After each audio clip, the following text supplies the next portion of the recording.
Hi guys, Sanjeev here from Malaysia, and my predictions would be 1-3, Man United 3, and my goal scorers predictions would be Hojlund 2 and Garnacho 1. And yeah, I know it's an away game, but I know we can do it because with the momentum that we have been gaining so far. And out the Paddock, let's go boys. Man United versus Galatasaray. I'm gonna say 0-3 to Manchester United. I don't think it's going to be as difficult as most people think it's going to be, because I think we're a better team and more stable than the time we played them before. So, and in the form that Rasmus Hojlund is in the Champions League, and with the addition of Kobbie Mainoo, I think the defense will be able to do a job. So I'm gonna say 0-3 to Manchester United.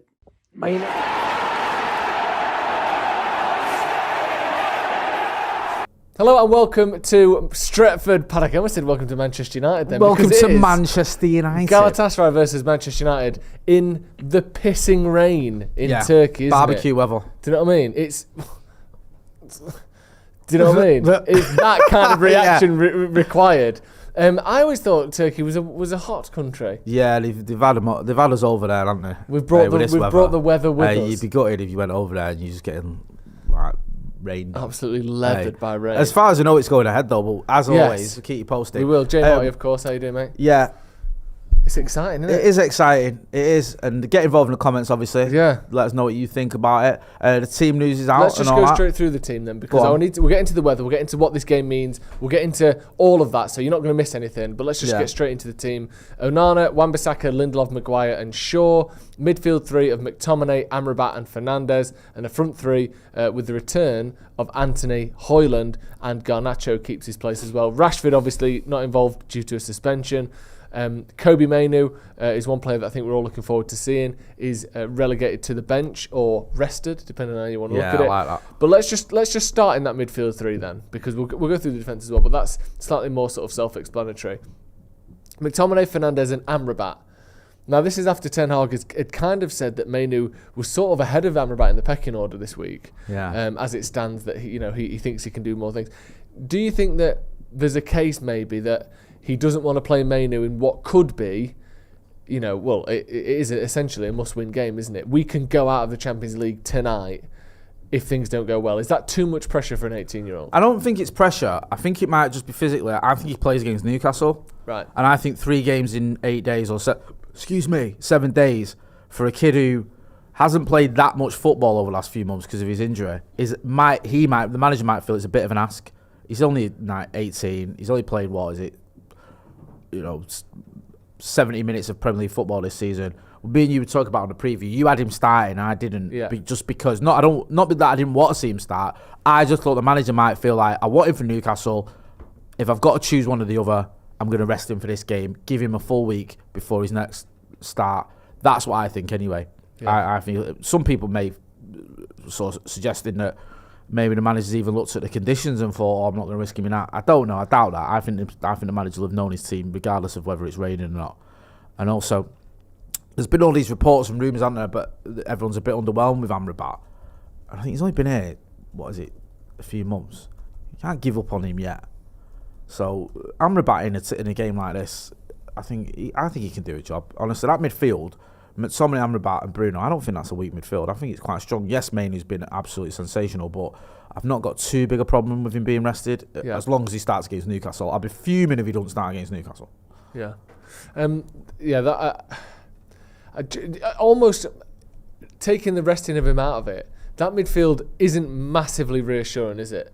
Do you know what I think? I mean, I think for who's available, it's kind of alright. Regardless of who's available. Right, okay. Like, just when you're going into a must-win game in the Champions League, okay. McTominay and Amrabat as your holding pair isn't one that makes me go, it's weird, isn't it, with Amrabat, because everyone was sort of going on about it. The worst thing Amrabat could have done for United is play.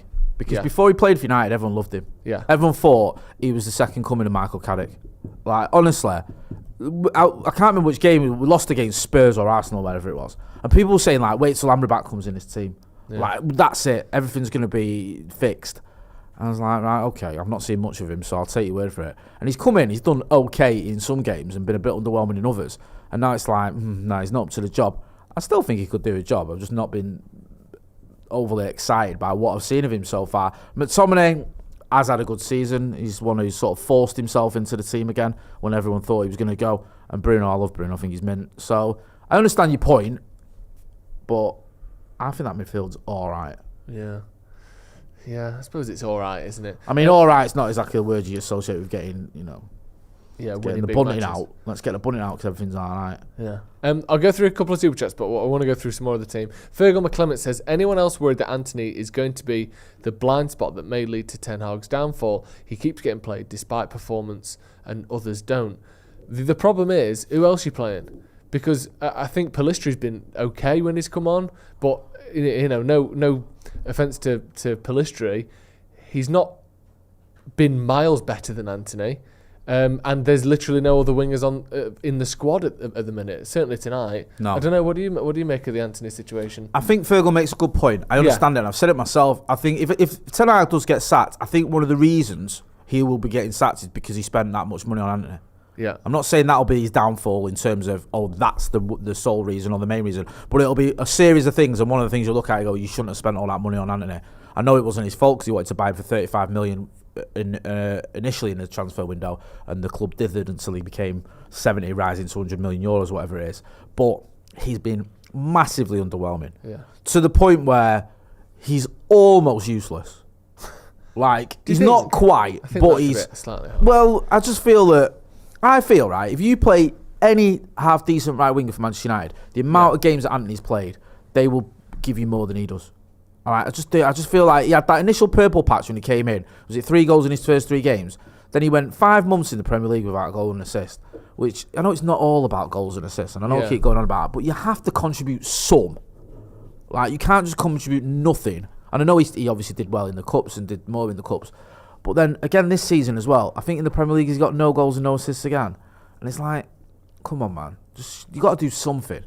And the league is your bread and butter as well. So you have to turn up in the league more than he has done. Yeah. And it's just, for me, he's just not good enough. And I hope he proves me wrong. And I hope he starts proving me wrong tonight with a mesmerising performance and then carries that into the league.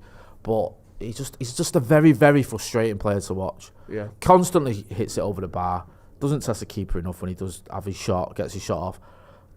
And just doesn't seem... I know I'll probably get in trouble for saying this, but... I don't know. At times, I think there's a real camaraderie and a real unity within the team, and at times he just looks like he don't get on with people. Yeah, I know what you mean. It doesn't seem like it's not obvious that everyone loves him, is it? No. Yeah. Like you can see the players, they chat to each other, and there's like a little bit of we're on this together. And at times with him, I just feel like he's on his own. It's like he's we've seen him rowing with Bruno, we've seen him just looking a bit moody, and I don't know. I might be wrong. I don't know. I'm not ITK, but it just seems to me like he isn't someone who's exactly everyone's bezzy. Yeah. Which is fine. You don't have to be everyone's best mate.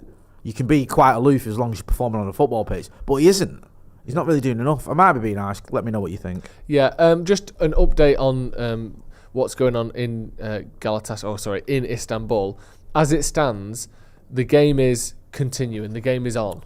We're working on a video. We'll show you a video for anyone who hasn't seen it. Some of the conditions from the stadium. I mean, if you don't know, if you're just tuning in, it's been raining all day, absolutely battering it down. The ground is completely soaked. Like, the weather is horrendous. The pitch is essentially flooded. From everything we've seen on social media, unless somehow the pitch just, as loads of holes open up on the pitch, there's going to be a shitload of standing water on the pitch. It looks horrendous. It does look bad, doesn't it? It's right on the cusp of being postponed. And I reckon if it weren't for how difficult it would be to get this game replayed, I think it would be postponed. I think if it's anything like the youth game earlier, it should be postponed. Like, is that how much do you think that plays into this game? How this game is going to be? No. Well, no. How do you think the what's going on with the pitch and the rain will affect the quality of the game, United's ability to win, what we're going to see as a spectacle? Massively. Yeah. I don't know if it's going to be our advantage because both teams have got to play on it. So I don't know if you go, well, this is going to help also. It's going to help Galatasaray now because the pitch is waterlogged. Well, is it? Yeah. I don't know. Is that going to suddenly make Wilfried Zaha better? it's going to affect both teams negatively. The question is, who does it affect the most? Yeah. So it's difficult to say. It is frustrating because you want to see a good game of football, and it's going to be very difficult to have a good game of football on that pitch. Watching some of the clips we saw of the under-19s game earlier, and it was a joke. It was. I mean, the ball was barely moving at one point towards the end of the game. I saw some footage. So, yeah, it is a shame because I feel like if it's a level playing field, I don't know, it's a difficult ground to go to. I was going to say you probably fancy us, but I'm not even sure, to be honest with you. Yeah. It's very touch and go, this game anyway, and this is just another element that makes it even more difficult to predict. We've got some rules here. So, according to UEFA rules, if a match cannot start or cannot be played in full, the full or remaining match time, depending on whether, if it stopped halfway, they'd play the second half, is, as a rule, played on the next day. Right. So that makes sense. Two things there, though. Firstly, that sort of hinges on the fact that the pitch is fit the next day. Yeah. And two, United are playing on Saturday. Yeah. And I know that Turkey isn't a million miles away, but it's toward the further reaches of, the boundaries of Europe. Other than the far eastern side of Russia, it's about as far away as Europe extends, really. It's a 4.5-hour flight. It's not, a hop to Belgium where you can be there on the train in 3 hours. Yeah. It's Turkey's relatively on the perimeter of Europe. So do you see that being possible? And do you think that's playing into this? Let's just say, for argument's sake, United have already scheduled, we're playing 4 o'clock on Sunday against Newcastle, and this game is against Antwerp in Belgium. Do you think this game has been postponed? No, I don't think it. I think it would be postponed. Yeah, I think you're right. I think logistics probably does come into it. I don't know though, because I don't like who's deciding. It's not United. It'll be like, well, we can't play tomorrow. It's not that our choice, is it? I don't think. Yeah. So I don't know who it is who's making that decision, because I think United will probably have a reluctance to have one day less to recuperate before we play. One of the toughest grounds you can go to in the Premier League this season is St James's. Yeah. So I think ideally United would rather play today, but I don't know. I don't know if it's our call, I don't know if it's Galatasaray's call, or it's just UEFA who decide. I'm not sure on how they come about this decision.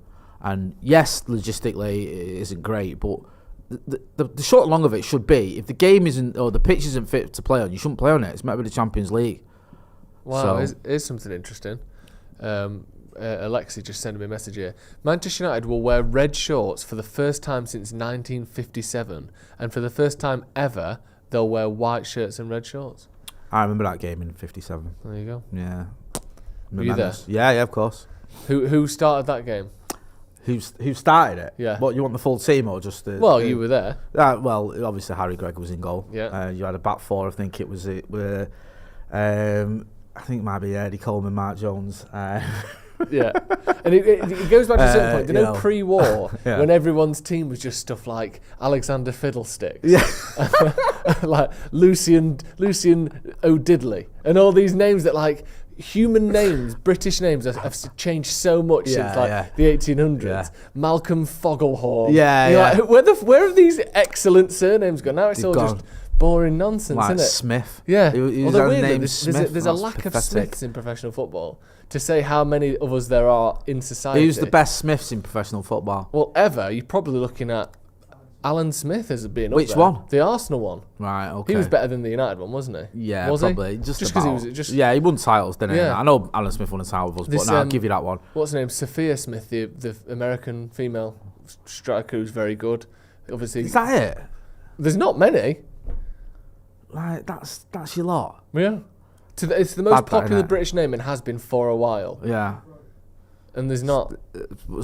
Producer Ollie shouted Smith Rowe. Now you're scraping the barrel. Like, A, he's not even just a Smith, and B, he's not even that good. I know, unbelievable. I feel like there's someone missing. Well, we'll have a think about that. But just while we're waiting, we've got a little video of the sort of the ball test, as it were, from the ground at Galatasaray around an hour ago. So here's where the pitch was an hour ago. See, they're just coming out, chuck it up, where's your bounce? Minor, and that second one proper sticks, doesn't it?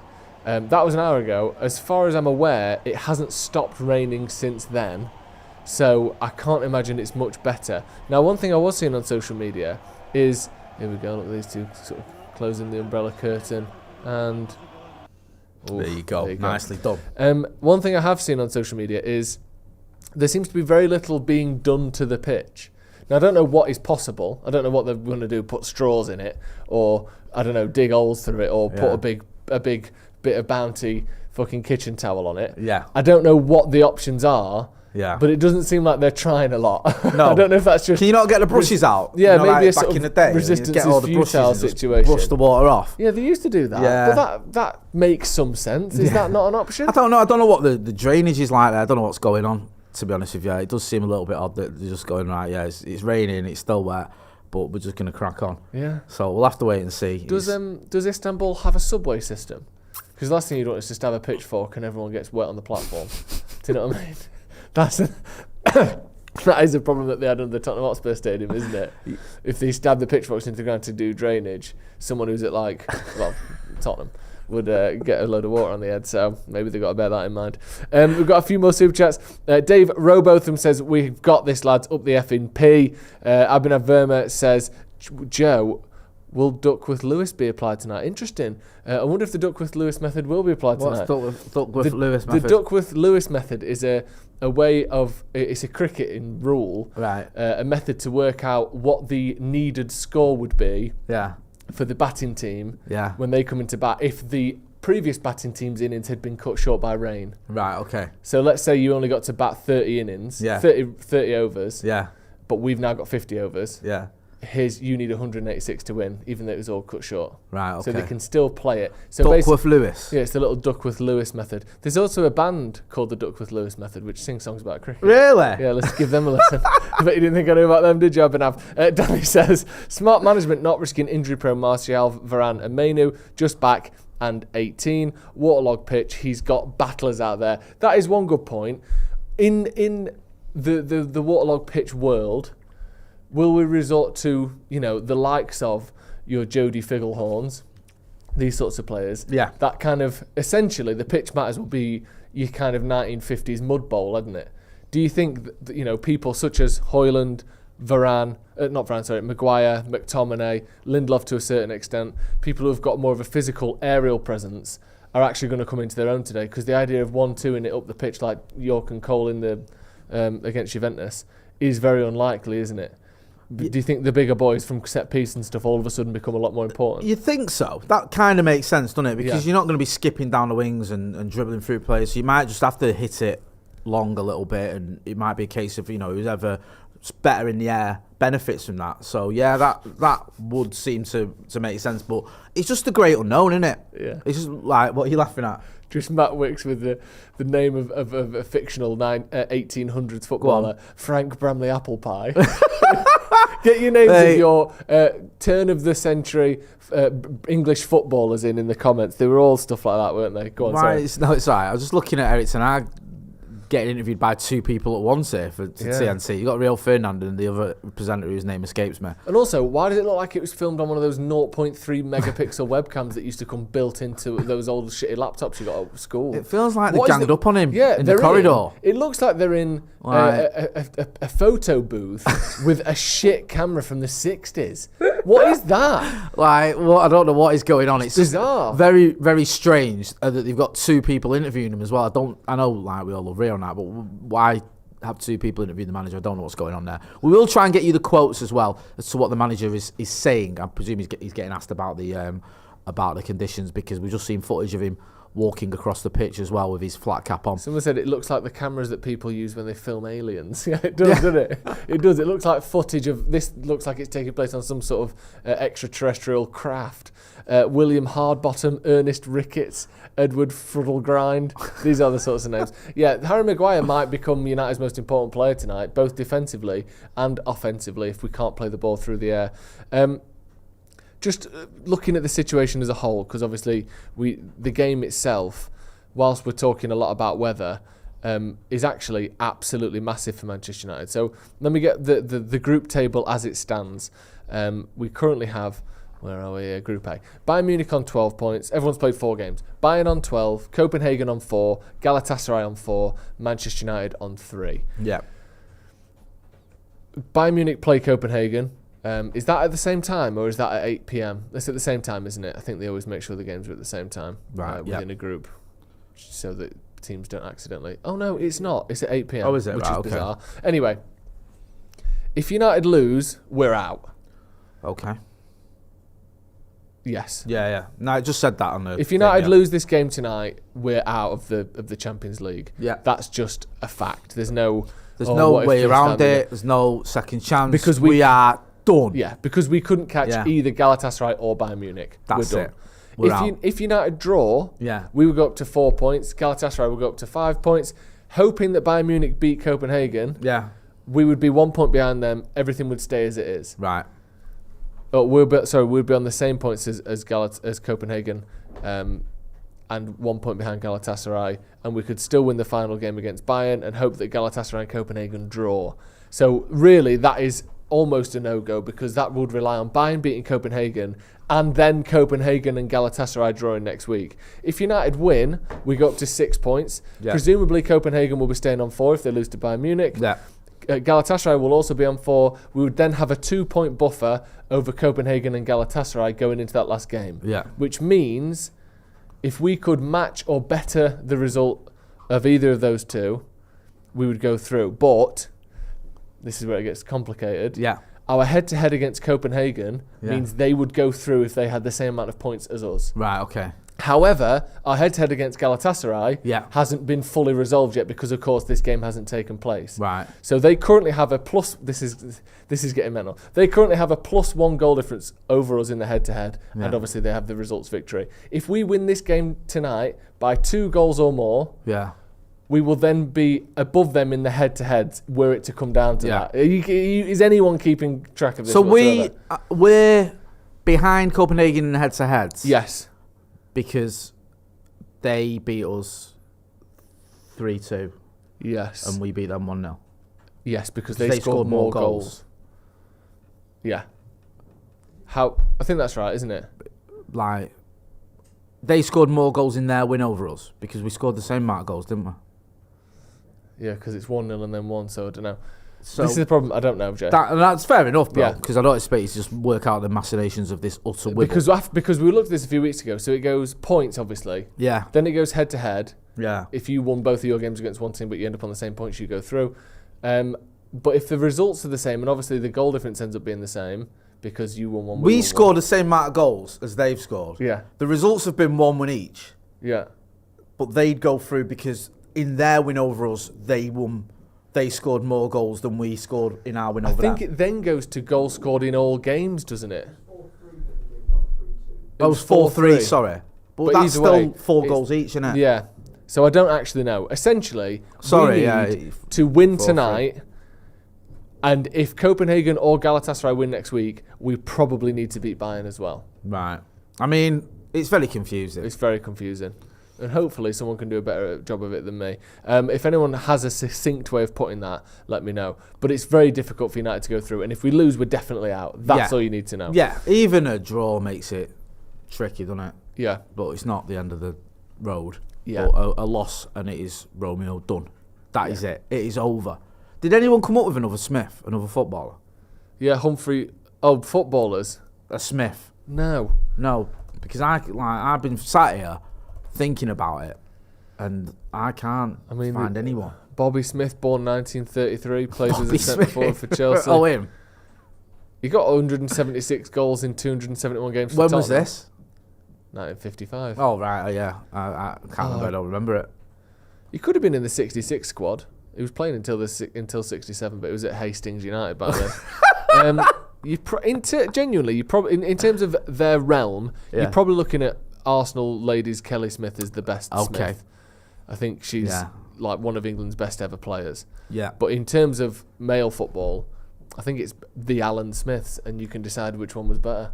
That is surprising, mad, isn't it? Do you know what I mean? You'd think there'd be more, but such is life. Hey, you can't have it all. You've got the most common name, but it's quantity rather than quality.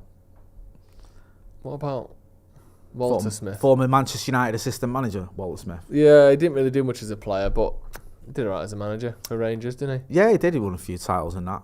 Didn't he come to us in like 2000? Wasn't he there when we got knocked out of Porto? It was mad that he was the assistant manager at United. I remember I'm sure he came for that like 3-month spell. Because it wasn't around the time where We did win the FA Cup if I'm getting the time right. Short spell as assistant manager to Alex Ferguson at Man United at the end of the 2003-04 season. Yeah, I thought so. During his time at United, the club won the 2004 FA Cup, beating Millwall at the Millennium Stadium in Cardiff. Was that 3-0? Yeah, I thought so because I remember. I'm sure he was there for the Porto game. Yeah. So I think he came in and it was like, oh, we could be on for a treble here, and then it all went wrong. But he did well. He's not his fault. It was weird, that game. This is where United were at the time. I remember some people being disappointed we only won that game 3-0 in an FA Cup final because they were the league below. So it was like, United only won 3-0 in the FA Cup final. They're not what they used to be. Because they went into the UEFA Cup or whatever it was then, didn't they? Yeah, because we were in the Champions League. Yeah. And they were what in the Championship. Yeah. Dennis Wise, the manager. Yeah. Like, Exactly. Yeah, absolutely. he's a man that should never have been managing anyone, like any team, wasn't he? In fact, actually, Eve, wasn't he at Newcastle for a bit? Dennis Wise. Oh yeah, he's on the board. He's on the board at Newcastle. He's on the board at Newcastle. Hey, that's when you know your club's in the doghouse when you got Dennis Wise on the board. Yeah. Terrible Ethan saying that. I remember him, there was a game where was he at, Dennis Wise, his manager? There was one where he brought himself on and got sent off straight away. Like, I can't remember who he was managing. Get involved in the comments if you remember. I don't know if it was Millwall or it might have been at Leeds. I've got a feeling he was at Leeds for a while. Leeds?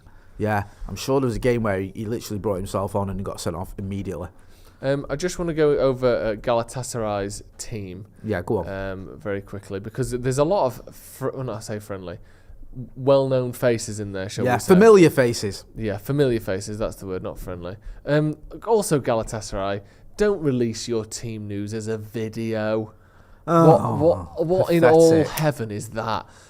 So they've got honestly, this team is a real who's who of either were linked with United or played for United. Okay. So they've got Muslera in goal, who's been knocking about for years. Yeah. They've got Boy at right back. They've got, it's also all the text on the team news is vertical, going up to down to up. So I'm just going to read it like this. They've got Abdul Karim and Khan in centre backs, probably the least two well-known players, and the rest of them are very well-known. Angelino played for City, played for I think Sevilla, wasn't it, when they knocked us out? And Ndombele linked with United when he was at Lyon, went to Tottenham, obviously didn't work out for him there. Then we've got Torreira, formerly of Arsenal, Ziyech, formerly of Chelsea, Mertens, famously at Roma for years, Zaha, formerly of United, and Icardi, formerly of PSG and Inter Milan.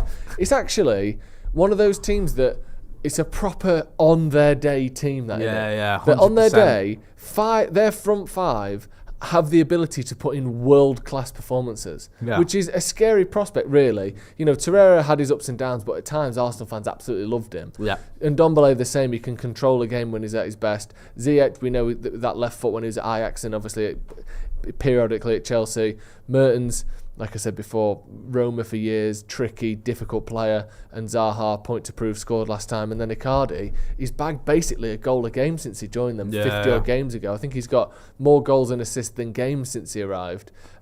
He's just an absolute fantastic finisher. It's a good team, that, isn't it? No, it is. It's a very good team, and it's surprising because you think, no disrespect with Galatasaray, not going to have that many names in there. And like you say, there's a proper who's who. We saw what he can do at Old Trafford. I know there was mitigating circumstances in terms of some of our performances, but they're obviously, like you say, on their day, capable of beating us. Can I just correct myself? It was Napoli Mertens, was that for years? Right, not okay. Roma. I'm Well, confused. glad you cleared that up because I of course. was infuriated. Yep. We're just seeing footage of the game against Galatasaray in 1993. Yeah. At their ground, which was the infamous Welcome to Hell one. Yeah. I think it's where Eric got sent off after the final whistle as well. Did we lose that or did we draw that one? I think we drew. Did we draw? Yeah. I was at the one at Old Trafford. I went to the one at Old Trafford. I didn't go to Turkey. Yeah. But yeah, I remember it was all kicking off. And what I hated about that game, what I hated about Europe in those days, was we drew 3-3 at home. Was the fact that the 3 foreigner rule, and it just hammered us, man. Because so many of our players were like Irish, Scottish, Welsh. They all were foreign because they're not English, obviously. Then you had other players that were big, and it was when clubs. Whose rule was that? Was that UEFA rule? Or UEFA FA rule, but then it was deemed like I think the European Union or whatever or the European Court of Human Rights was like, you can't have this is illegal. Yeah. You can't have players or people not being employed or not being able to play. How long was it a rule for, though? I remember it was a rule, I think, from I might be wrong, so get involved in the comments. I think from 93 to 96, I think they kept it. Or maybe before then. But I know when the first few seasons we were in the Champions League, it was a rule. What and a it bizarre affects us rule that massively is. because you had, like you said, all of a sudden, obviously you've got the likes of Kanchelskis, Cantona, Schmeichel, they're all foreign. You've got Irwin, Keane, McClare, Giggs, I think, was classed as foreign because he's Welsh, so I might be wrong. But So it wasn't even British? No, they were foreign. England? Yeah, England. So it was one of the reasons that Steve Bruce says he didn't play for Jack Charlton's Ireland, because he would have been a foreign player for United, and he said he didn't want to do it because it would have given us another headache. So you had a lot of players who were classed as foreign, even players that might have played for a different country. Like Dennis Irwin played for Ireland and he's from Cork, but he'd been in England for about 7 years before he joined United. And Giggs had grown up in Swinton, so I'm not sure about Giggs. He might have been a funny one, but Hughes was another one who'd been at United since he was a teenager. He was classed as foreign because he was Welsh. So it just hammered our team, man. And that's why, if you've seen the footage, if you're watching this and you've seen like the likes of Mickey Phelan, the likes of Lee Martin, the likes of Robbo, obviously Robbo's mint, but him coming back into the team. I think at one point we had Gary Walsh playing for us in the new camp. I remember Nicky Butt was about 19, 20, and he was starting games for us in Europe because we were so threadbare. It's just shit, isn't it? It was a horrible rule, and I think as soon as we got rid of it, we won the treble. I think especially then as well, like obviously in Italy they had a lot of foreign players, but if you think of the countries that had more money, do you know what, tended to have more foreign players in them, didn't they? Italy, Milan, I think in 93, 94, I think Milan won it. Yeah. Because I think they didn't have as many foreign players. I think didn't they beat Barcelona 4-0 in the final? Did they? Because Barcelona were relying on a few foreign players. Yeah. Whereas Milan, I think they only had 2 that started the final as well, and battered the Barcelona team. So yeah, it was one of those where it massively affected us more. And this was at a time when the Premier League was becoming proper cosmopolitan. Yeah. Division 1 wasn't like that, and then the Premier League started, and then all of a sudden... That's what I mean, the money. Yeah, and the money, excitement. and I remember there's like this big sort of news story when Chelsea fielded a team just completely full of foreigners. Yeah. It's like, oh my God, what are we going to do? Game's gone and all that. But yeah. It was also during a time as well where mid-90s was one of England's slightly weaker times, wasn't it? And then in 90, obviously they got to some area, but like United didn't have a lot of great English players around that time. Like before Cole got there, and we had the core of our English players was Parker, who eventually made way for Gary Neville, Gary Pallister and Steve Bruce, who obviously very good. Ince, who was mint. I know he's now a blithering idiot, but he was proper sick as a player. And Lee Sharp. Yeah. But then you look at our 2 strikers, Hughes and Cantona, our wingers, our main wingers, Kanchelskis and Giggs, our other midfielder, Keane, Chocky there as well. So yeah, you're right. There was like a lot of a lot of the England team weren't United players at that point, were they? No, because Graham Taylor, I think Ince got in the team. Yeah, Pallister had injury issues around obviously, that time. Famously, Bruce never played for England. No, Bruce never even got in. I don't think he made a squad, which was just stupid. Yeah. But other than that, I think Sharp got in now and again. But like you say, like Graham Taylor had people like Carlton Palmer playing for him and players like that.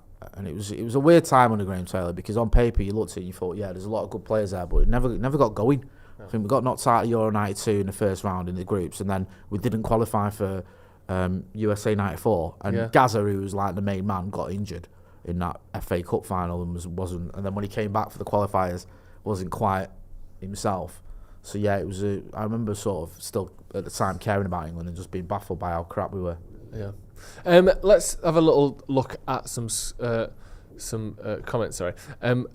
David Taylor said it was scrapped due to the Jean-Marc Bosman court case. Apparently, I thought the Bosman court case was just purely about transfers. I didn't realise that scrapped the foreigner rule as well. Because the Jean-Marc Bosman court case was he was a player who, when his contract finished, he wasn't sold, so he couldn't just leave. Yeah. So he took him to court. And that became the Bosman ruling, which now means when your contract's finished, you can go on a free.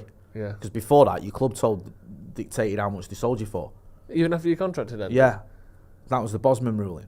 So you couldn't go on a free, and then it had to go to a tribunal and all that. But you still had to pay someone. A club had to pay a fee for you, even if your contract had finished.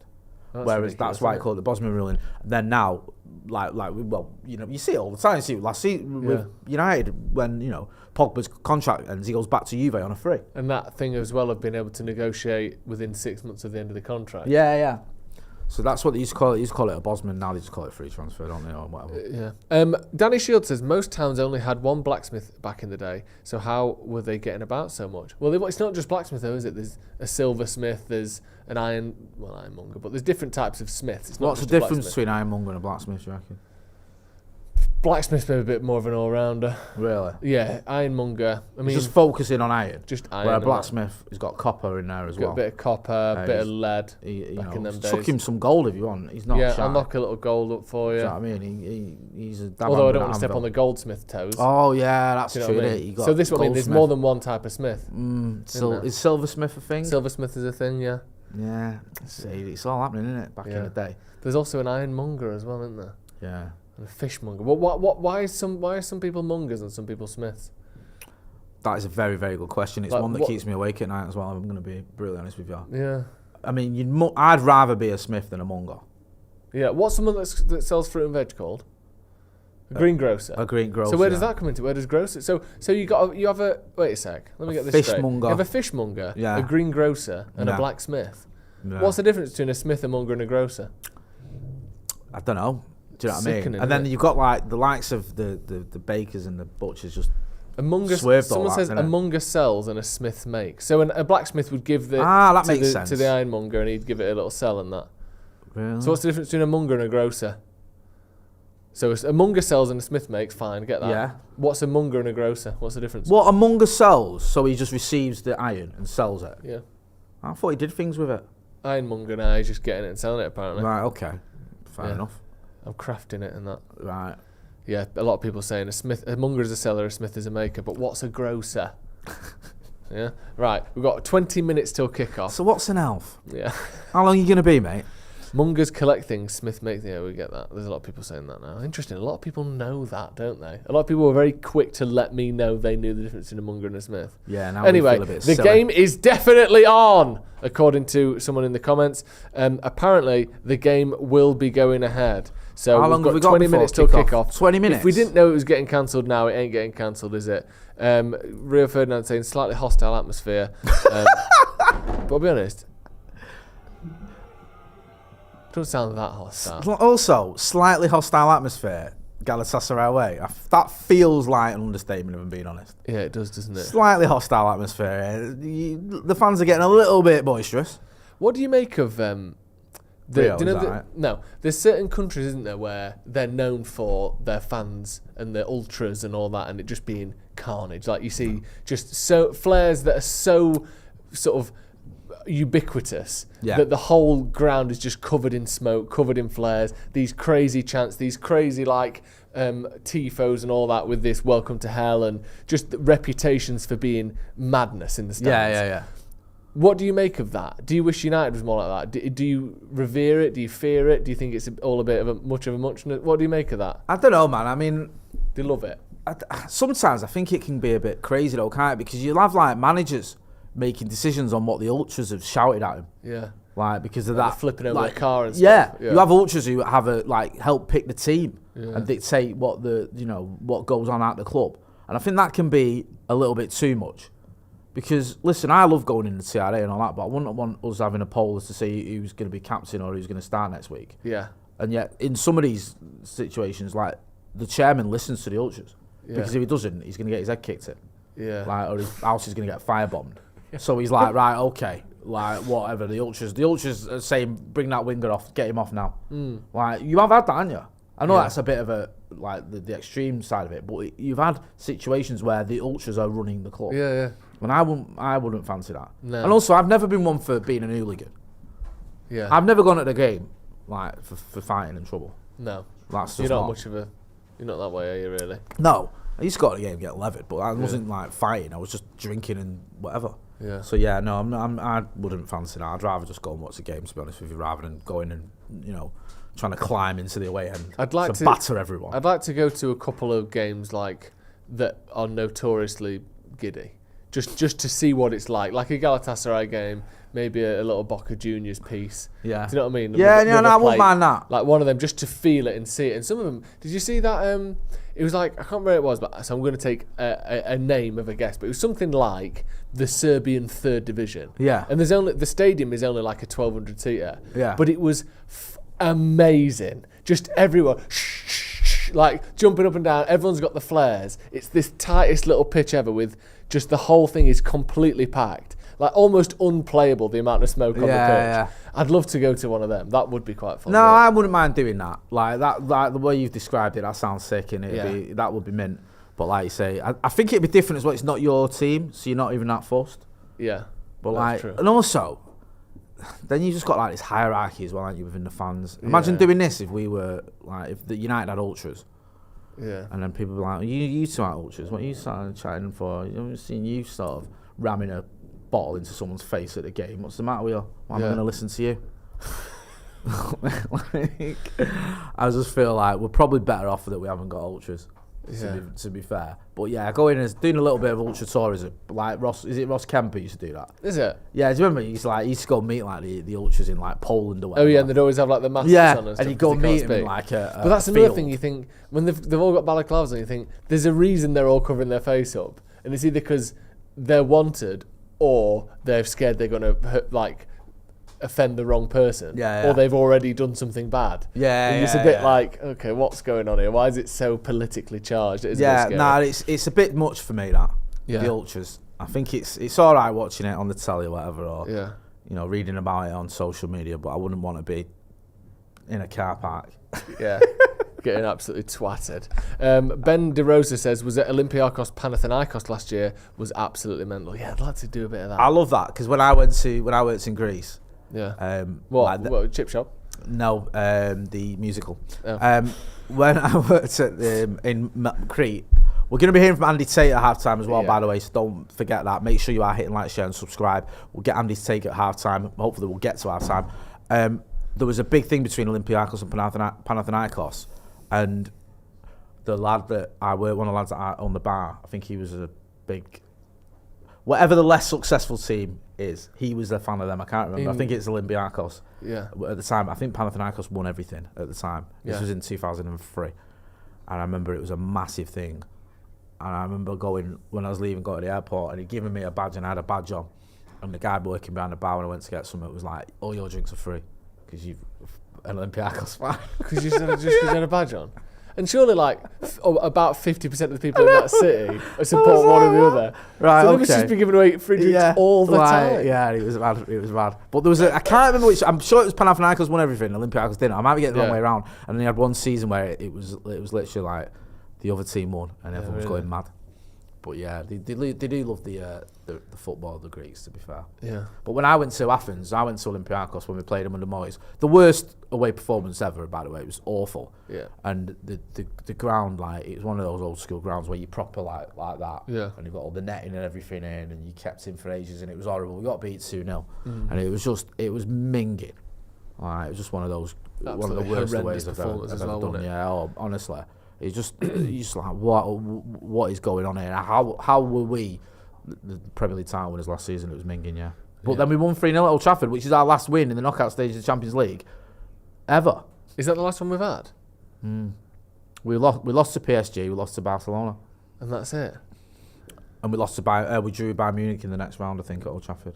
Well, that's just horrendous, isn't it? I might get involved in the comments in the chat and let me know if I'm wrong, but I'm pretty sure Olympiacos at Old Trafford in 2014 was the last time we won a knockout game in the Champions League at Old Trafford. That's absolutely awful. Eric Ten Hag said it's Manchester weather. We're used to it. That's good. Love That's a nice that. way of looking at it. Get over it.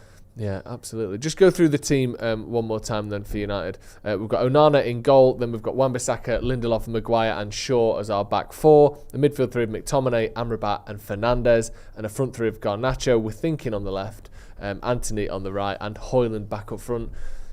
How important is it getting Hojlund back in the team? Because, I mean, is the Champions League top goal scorer equal with, is it Morata, I think? Yeah, I think he is. And I'll double check if that's changed since last night. But he, going into this round of games, he was the Champions League top scorer.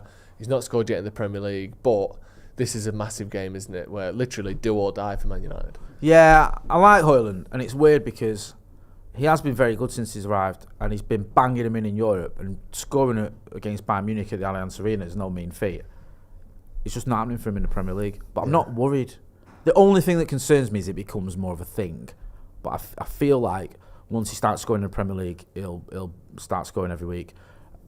Or he'll get amongst the goals, if not every week, but he'll get amongst the goals. Looks to me like a very good player. Got a great attitude, can score different types of goals as well. And this is a big platform for him because he's been on fire in the Champions League. We need a win. We've not got Marcus Rashford, who's our other main goal threat. I know he's not been scoring the goals this season, but his record speaks for itself. You need Hojlund. You need him. You need him to do what he's been doing in the Champions League so far this season and pop up with some goals. And I do feel sorry for the kid as well because at times he has been feeding off scraps. Yeah, I think he had like 180 minutes where I don't think he had one chance, which isn't his fault. Yeah, I think that was in the Premier League, to be fair. So yeah, I like him. I think he can step up. I expect him to step up, and we need him. If we are going to win tonight, I don't see a way of us winning without him being a big part of that. No. And obviously, he did very well at Old Trafford against them, didn't he? Yeah, very well indeed. Someone just mentioned in the comments, talking about like ultras and sort of the most excitable fans. Someone said PAOK, which is another Greek team. There's a PAOK. Their owner ran onto the pitch with a gun. Look, he's literally got his hand. He's got a gun in his back pocket, and there's a picture of him with his hand on the gun in his holster, swarming the pitch after a game. That is the last thing you want, isn't it? And then he said as well that Olympiakos was the guy who fired the entire team. Let me Google that. Where is it? Oh yeah, that's it. Olympiakos manager quits after the Greek champions after owner told all the players to leave and go on holiday in an extraordinary rant. So I love like things like that. Yeah. I love it when it's like that was only last year. Right, I've just sacked. Imagine that you're the manager and you're coming into work and all the players have gone. Yeah. Where is everyone? Oh, the owners just sacked them all. What? What we meant to do? We've got a game next week. Nah, don't worry about it. We are going to hear from Andy. Say it our time. Also, Angelina's it. Ange, are you about? Should we get Ange before kick-off? Yeah, give me your score prediction quickly. I'll get my We've score got about prediction 9 minutes till kick-off. What is your score prediction? My prediction is United are going to do this. I think I said 1-0 on the preview. Or did you say 1-0 and I said 2-1? I don't remember. Right. I'm blanking out of my head because I want a fresh one after the team loses. I'm going to go... I'll go 2-0 United. 2-0. Who's scoring? Yeah, I'll go Hojlund with a brace. What's the general vibe of the game? Scrappy, balls everywhere. Ali Maguire getting his big, beautiful bonds on everything. Yeah. Just putting his foot through stuff, putting his head through stuff. Balls everywhere. McTominay loving it because this is like summer for him. Yeah. Yeah, bring it on. Who else is there? Amrabat silencing all the critics with an absolutely outstanding performance in the swimming pool. Wan-Bissaka channeling his inner Sol Campbell and just slide tackling off the pitch. He loves it. Keep going. Yeah. Wan-Bissaka, if anyone's good at it, it's Wan-Bissaka, isn't it? Yeah, he loves the slide Wan-Bissaka tackle. doing that, and then United just winning. Yeah, I'll get take your score that. predictions in the comments. We'll just speak to Ange in just a second. Someone here, Joshua Bowater, says our version of ultras are 15-year-olds asking for a scrap on Twitter. Yeah, that's pretty much United ultras, isn't it? Unfortunately. People saying 4-0 United. Laura says 2-3 Galatasaray. Come on, Laura, have a bit of faith. Stunner Med says 3-2 United. John Bolt says Angelina, we want to see more of Angelina. 3-1. I think he's being nice there, not too creepy. Yeah. it felt like a nice comment. How are you? Yeah. I'm good, thank you. I've got an answer for your Munger issue. Oh, go on then. Costermonger is apparently the word that used to be used for a greengrocer, basically. Is that, and now that's used for someone that sells high street coffee, isn't it? Exactly. Costermonger or a Starbucks monger, depending on what you prefer. Yeah, Very so nice. I had a little Google. It's good to you. see you in this again. I know. I thought I'd bring it out again. Yeah, your robe of 1,000 Labradors or whatever we decided. Can it was I just called. confirm, I didn't No. This is faux fur, just in case anyone's watching. That's You didn't slay them yourself, did you? No, I you paid had your someone else to army do of it, yeah. your army of men to do it for you. Yes, exactly. What are you thinking of this game? Weirdly, as they're running and training and jogging out on the pitch, there didn't seem to be quite as much water on there as I was expecting. No. Did it look slightly better to you than You thought it might. Yeah, especially that video that we showed of the ball and everything. I thought Yeah. there is not a chance that they're going to be able to play, No. you know, even the first 15 minutes of it. But yeah, it's looking a lot better. So I'm feeling a lot more confident. But it's still just games like this with these kinds of pitches. You not only worry about the performance, but even just, you know, any potential injuries happening. And there's just so many different layers to it that I am a little bit nervous, but I'm just hoping that the momentum from Everton will carry us over. I'm hoping the fact that this is so crucial that we'll finally see United standing up, you know, to be counted, Hitting and that another this gear. is a must-win game. And I'll be interested to see, you know, if we see a bit of that character that we've really been missing come through. I agree. I think that United need to. We saw it against Everton, but otherwise this season, when it's been big matches, big games, we've often crumbled, haven't we? Yep. Like we saw it against City. We saw it the rest of the Champions League so far. We saw it against Tottenham as well. Like these big games we've had, we've usually lost them. And then Everton was the first one where it's like they're going to be dead up for it. We need to get a win. We can, you know, catch up with Liverpool and City who've just both dropped points, and we actually won it. Hopefully we can push on a little bit. Someone said Joe commenting on clothes is crazy. Yeah, it's me finally getting my own back for all the stick I've had on this channel. That's admittedly, rude. Admittedly not from you. No, I complimented what you had on the other day, the gilet. Yeah, the gilet, you like Yeah. that? That was nice. And I like this really. Thank you. It's obviously, it's just quite sort of decadent. I'll let you try it isn't on later if you want. Yeah, thank you. I thought you'd never offer. Bloody hell. I shouldn't have had to mention it 4 I times know, before you let me try it on. Someone said, if we lose today, let's just exit, no more Europa. I want to get your thoughts on that, because Adam McCullough's of the mind of, and I'm sure this would change if we ended up in the Europa, but it's either Champions League or nothing. I hate it. It's all shit. I'm not watching Europa. It was shit. I'm sick of it. What do you think? Would you rather finish 3rd or 4th were we to not qualify? Here we go. Welcome to hell again. Get a new catchphrase! It's been 30 fucking years, man. Still welcome to hell. Can we not do anything better than that? God, it's boring. Still using the same fucking stickers from 1991. Sorry to ask you a question and scream over you, but go on. You know, I can understand the issues with it. I know if we're not in the Champions League, we shouldn't be in anything, blah, blah, blah. But a competition's a competition. Yeah. And however, you know, if it is Europa League, however we approach it, I'm not even too fussed. Maybe it's a chance for us to experiment with, you know, some of the younger players or something like that. I would like us to still take it seriously, but I do feel that you want to be in competitions. Yeah. It's still, I know it's not the Champions League, and maybe because we've been in it so many times, I've just got used to it now, but it is still a respected competition. It's still and hard to win it. Yeah. I mean, look at, you know, the times that we've been in it. It's not a walk in the park at all. So yeah, I would still like to see us, if we are in it, to take it seriously. 100%, Yeah. And just on, obviously we're looking at this from the United perspective. If we look at this from the Galatasaray perspective, who obviously have this immense pressure / support from the crowd, which can obviously go either way depending on how the game's going. They need a result as well here. Yes. Like they've got Copenhagen next week. And you know, you'd expect that game to be relatively 50-50. Yeah. But if they lose this, and let's say Copenhagen get a result, then they're really struggling next week. So this is a massive game for them as well, Huge. isn't it? And I think people are overlooking the fact that, you know, obviously they've got a lot of experienced players in there, but that pressure will get to them if United can put a bit of a, you know, a little lead together. Do you reckon? 100%. And I think if we can start as strongly as we started against Everton and potentially try and get an early goal in the first 15-20 minutes, I think that could really rock the boat, as well as the other elements of the pitch, etc.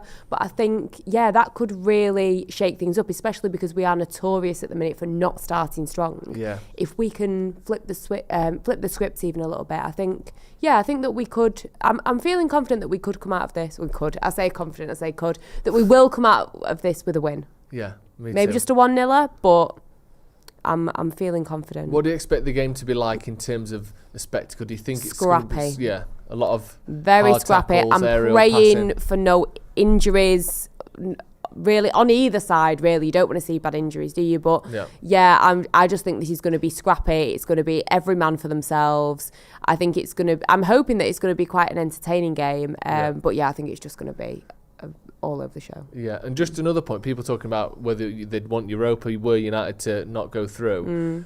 It's very likely that the 5th place team will get Champions League football this year. Yes. Because the 5th place is done on like UEFA coefficient of the country. And I think it was something like 7 of the last 8 years the British team would have got that 5th spot. Yeah. So assuming, I think it even goes down to like West Ham in the Europa and stuff like that. Assuming that City do well and Liverpool do well, Arsenal do well in the Champions League.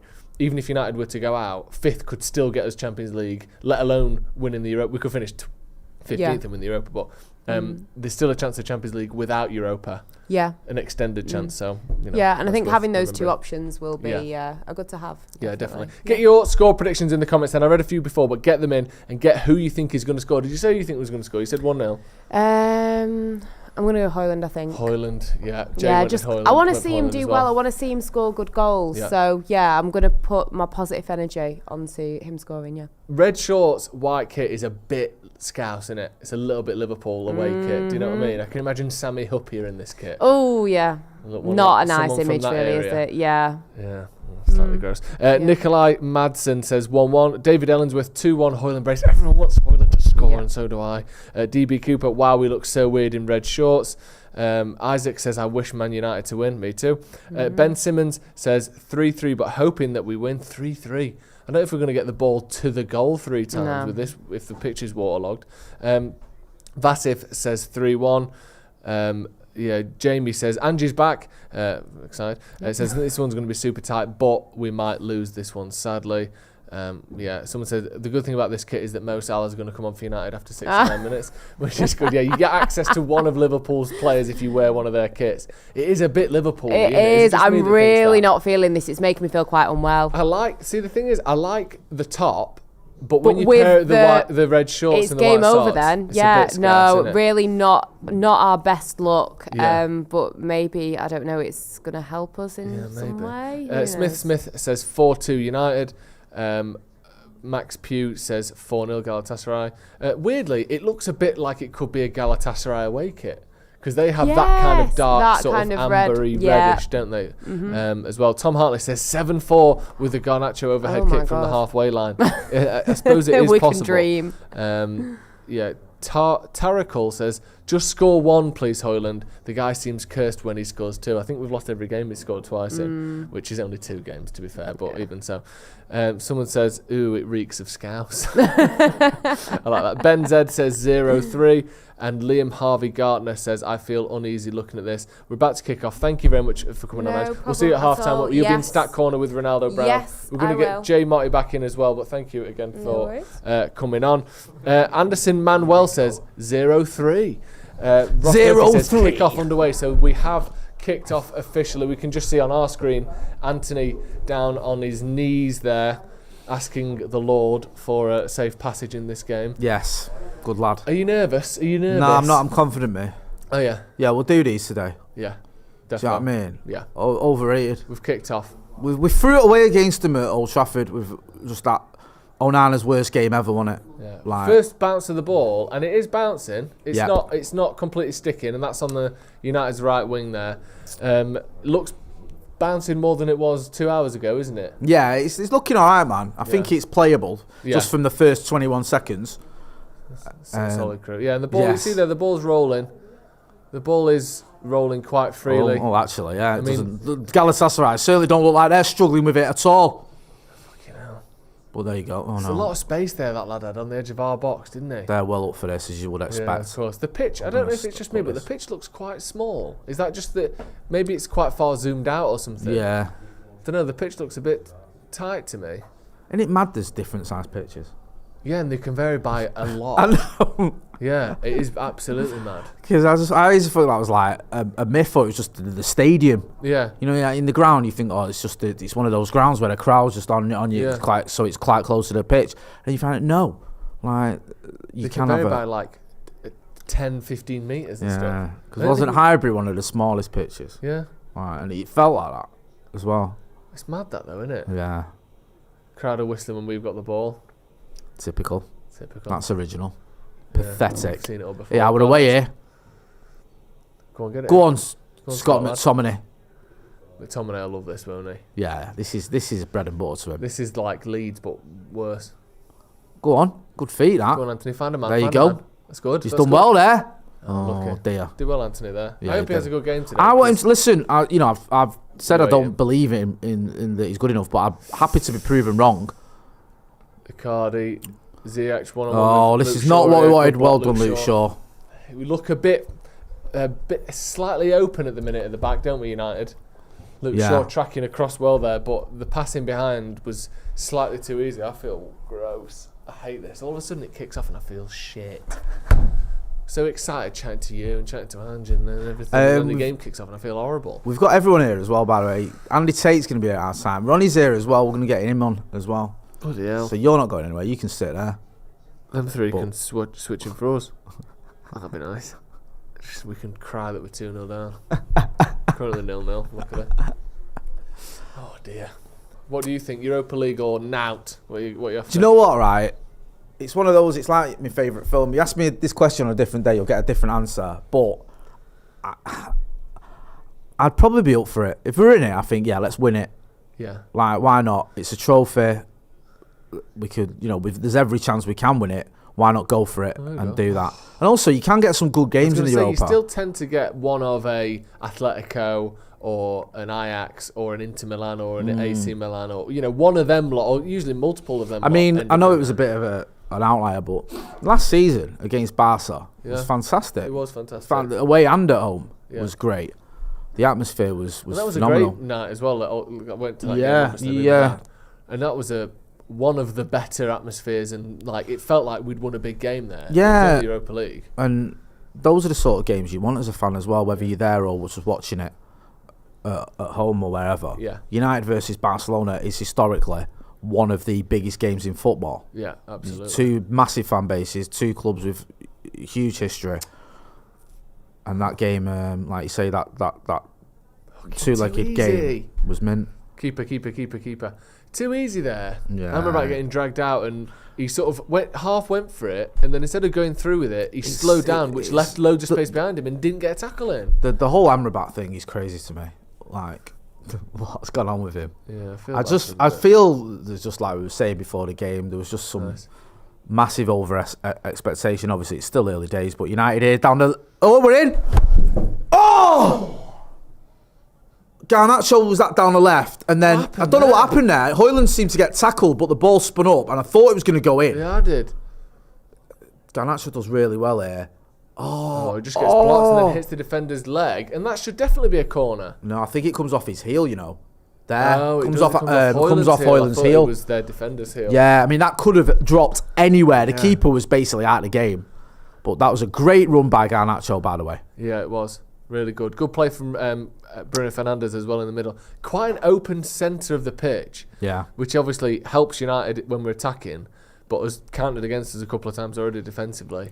We need to be slightly tighter, I think. What do you make of No Delo today? Because that is a rarity. Yeah. I mean, I don't think it's happened this season, really, where he's been available and not been picked. I think he's played almost every game. Yeah, he's on the bench there, obviously, as you can see on the graphic. But he's made a couple of mistakes. I thought he was good again the other day. He was good against Everton. He had those lapses in concentration, didn't he, in a couple of games. But at some point he needs a rest. He can't just play twice a week every single game all season when no one else is doing that. It's basically him and Bruno that's doing that. Everyone else has had either a rest or an injury. And Onana obviously a bit slightly different with the keeper. I think, give him a rest. And Wan-Bissaka's, depending on... you can easily make the argument he's a better player, depending on what you're looking for. Certainly of a similar quality. So, yeah, fair enough. Yeah, I'm with you. It's just a shame with Delo. He's got that thing in his locker where he can be a little lapse. Yeah, forgetful. Yeah. Go on, Amrabat, find a pass, lad. Well done. It's kind of the start you'd expect from these two teams here. Yeah. Galatasaray are up for it, and United are up for it as well. Yeah. The problem there is, Wan-Bissaka gets the ball with a man on him, and Scott McTominay just fucking sprints off.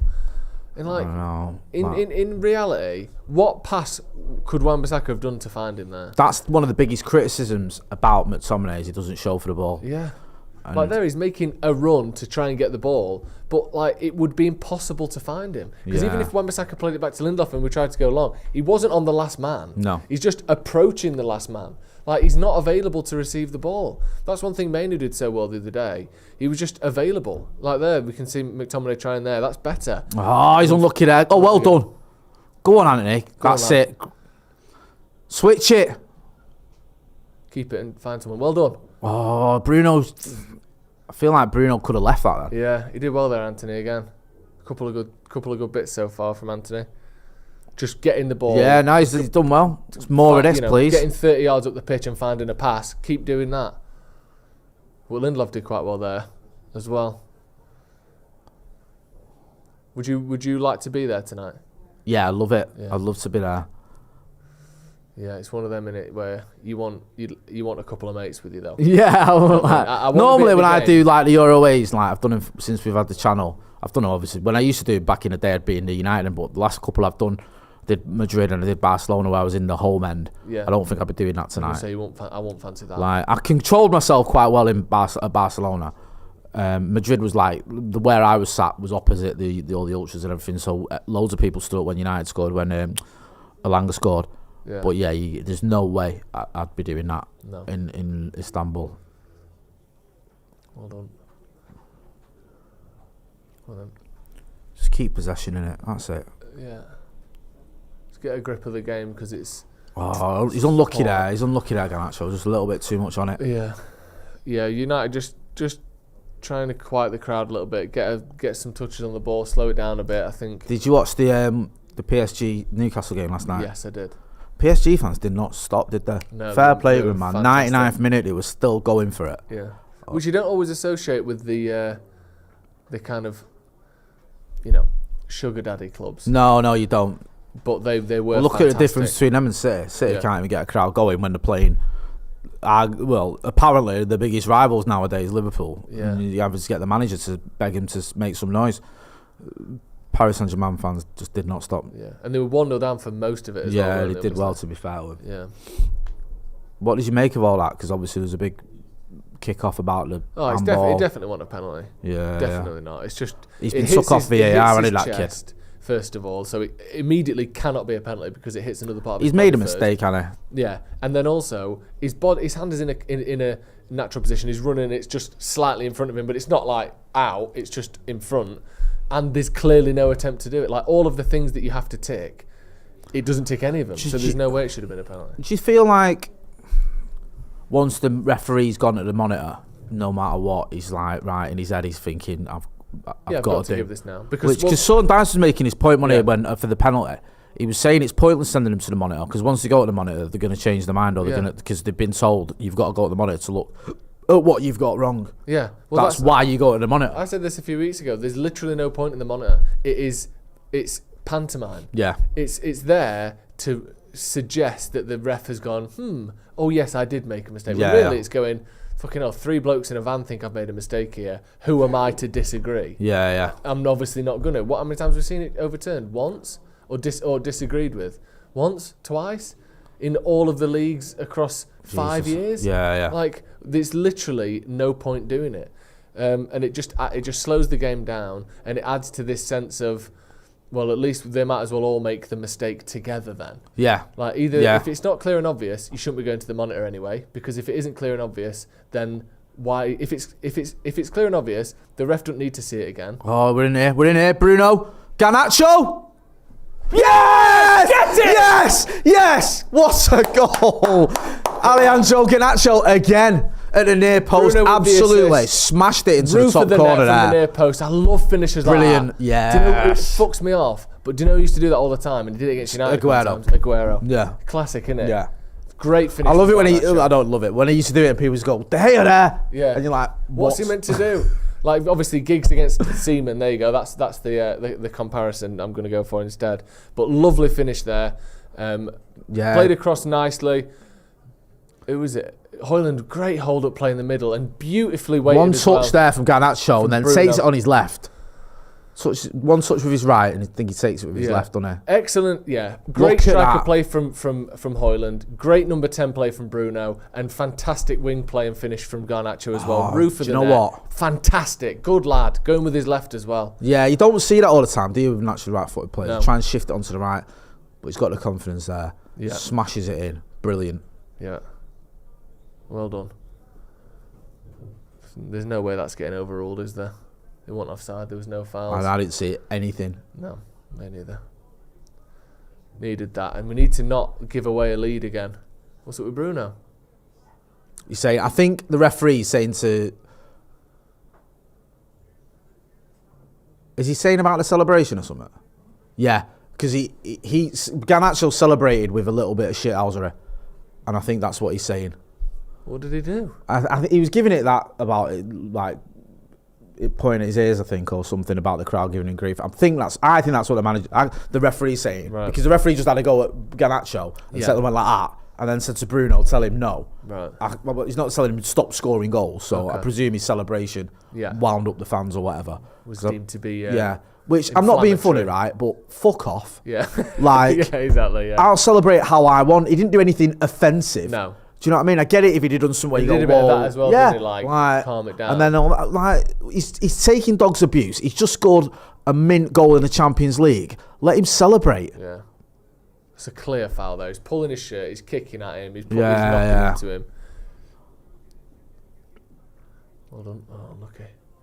So then, as it stands currently, United up to second with 6. Copenhagen and Galatasaray both on 4 points. Bayern Munich. They're playing at 8 o'clock, Bayern Munich.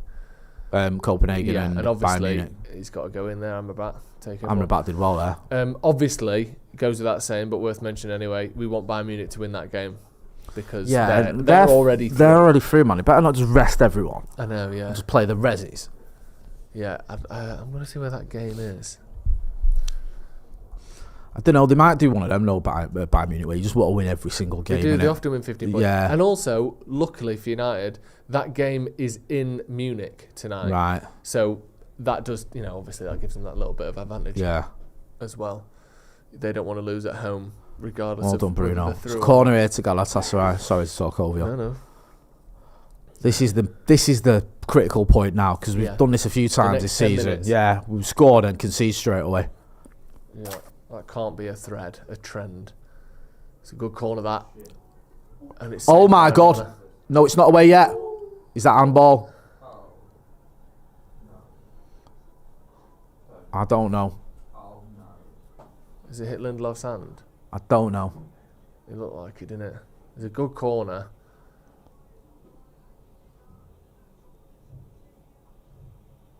Oh, I think it does it. Is it It's McTominay? not McTominay again. I think it does it McTominay's arm. No. Oh no, I don't know actually. His arm's behind, he's literally moving It's not his arm fault out the there. way. It's not his fault because he goes like that. His arms are straight and he's trying to move it out the way. What's the point? What is the point?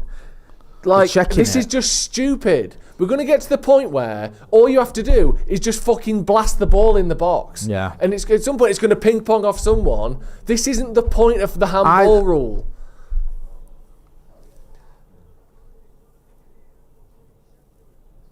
Checo, get a grip. Thank God. Honestly, that was on the screen and the commentators are waffling on. No penalty, thank God. Good, because it does Right. it. I don't even know if that was his arm because it was right near the top as can't well. tell, can I you, couldn't but- see, but it looked like there was at least 2 reasons why that shouldn't have been a penalty. Yeah. Even if it did hit his arm, Yeah. that shouldn't be a penalty, should it? 5 yards away, or And whatever I do it was, wonder, blasted at him. I do wonder if last night's Newcastle game will affect the leniency of handballs in this game. I hope so. Oh, I God, think it no! could. Well, he's done us a favour there. We're letting this happen now, aren't we, a bit United? Yeah, and I get it, because they're always going to come at you and whatnot. And also, was it Bruno at the near post? When that corner came in, he stood on the part of the 6-yard line coming off of the perpendicular to the goal line. Yeah. He's there to block that. Yeah. And he moves and it goes behind him, like between him and the goal. The reason you're stood at the front post is to stop happening exactly what happened there. He needs to switch on there because that's why you stood there otherwise if you're not going to be the first man. I don't know why he left it. Got to be careful here. I know. Looking dangerous on. Oh my God, what are you doing? He had to get there, Onana, and he did. What happened there? Who gave it away there? I don't know if it was him or Amrabat didn't get there or... Oh yeah, it was him. It was a terrible kick from Onana. It just hits the Galatasaray player in the back. He's lucky that he was on his toes straight away, because if it had been a split second later, it's a red card and a penalty. Yeah. But Onana needs to fix up there. Yeah. Yeah, the last thing we need is to stack the pressure up that's already going to be there. Bloody hell. Oh. Keeper. Oh, fucking hell. Yeah, you got time there.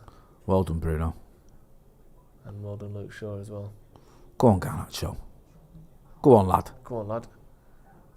That's good. That'll Well do, done. that's it. Yeah, that's well nice. done. Now calm down and take as long as we can with this throw Just in. need to weather this storm. Yeah. Pardon the pun. Yeah, well done, Luke. Throw into United. On the left-hand side. Back to Lindelof. Lovely touch Go from on. Luke Shaw. Go on, there. Bruno. Go on, lad. What a goal! Oh my God! What a strike! Did that get deflected? What the fuck was that? bro? That's one of the best goals ever. Oh my God! How hard It's did he hit another that? wonder strike. Jesus Fucking Christ! hell. That is sick. Mate. My heart is like beating so hard. That was like, what was that? Oh my God! If it's in, that stays in. I'm sure it does. Does it hit someone? No, It I don't doesn't. think. I don't That's think it does, just man. It's just hits it unbelievable. absolutely perfectly. Look at this. Oh That my is God. perfect. That is an incredible goal from Bruno. Fucking Fernandes! Good lad! There's your captain, you bastards. Hey, Goal and assist already. at that is Galatasaray. ridiculous. Yeah, I can't believe how good that goal was, man. I was thinking, go on, have a dig, and then he does that. That's sick. That is an unreal goal from Bruno Fernandes.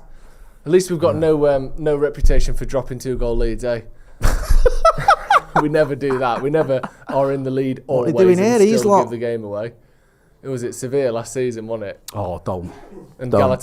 we were 2-0 up against Galatasaray this year, weren't we? I can't remember. Really? Was it not 1-0, 1-0 because Zaha equalised? Oh yeah, thank God. And No, it's fine, yeah, then. yeah. It was just, we've Sevilla not last not year. led by 2 goals that often, Oh, that's to be honest with Yeah. you, bro. How can we like drop this a isn't a 2-goal lead thing if you never lead by 2 I goals? don't Like think that we've done meme. it. Like, That meme. I think we've led by 2 goals twice, and that's Palace and Everton. And did we convert? Just a fucking bit, mate. Mate, Bruno there. That's the best goal I've seen since the weekend. Oh shit! Yeah, that's the best goal I've seen since Sunday. That was a fantastic goal. That's really difficult as well. No, Hitting man. it near post top corner where there's like no margin for error because the Go on, keeper's Anna. literally stood I know. there. That is unreal. When he hit it, I thought, you trust him to get it on target, but he hasn't been one of them for a while, has he? Mate. That is unreal. Hey, That stunned me a bit. I couldn't believe what I was seeing there. that is sick. Oh dear me. Come on, keep going. Great start. Just got to be careful. No, you're right. It was Copenhagen, wasn't it? We had 2 goals. That was it. Yeah, because it was 2-0. But The 10 men is a massive factor. in that. yeah. But let's not count our chickens. Let's keep going here. Because if they get one, they'll get an equaliser. I don't have the faith in United to No. hold off 70 minutes at 1-0 at 1 goal up. Well done. Could have caught that, but he did well He anyway. did, he did enough. Go on, Antony. Well done. Well lad. done there, Antony. He's having Keep a the ball, game keep the tonight. Keep Well done, Antony. yellow card, that referee. Definitely a yellow card. He's done 100%. very well How you there, not giving him a Antony. booking He's there? joking. He was away. Is he not giving him a booking for that? Doesn't look like what it. the fuck? That is as yellow a card as you'll see all day. He did really well there, Antony, as well. That is a He's clear miles away booking. from the ball. He's late and we're away. Don't wave your card, Antony man. asking for a yellow card. He didn't give one, has he? Has No. he? What's the That's point? ridiculous, that. I don't Isn't think it- he has. This Nah. this pisses me off so much because he's got another one of them in him now. Yeah. That's another counter-attack Torreira can stop of Man United's without being off the pitch. If you book him there, he can't do that again, and No. Antony's past him. It's could an be a obvious goal. yellow as well. It's not even debatable. No. He's just... What's happened here? The ball's gone flat. The ball's full of water. It weighs 16 Hey. kilos.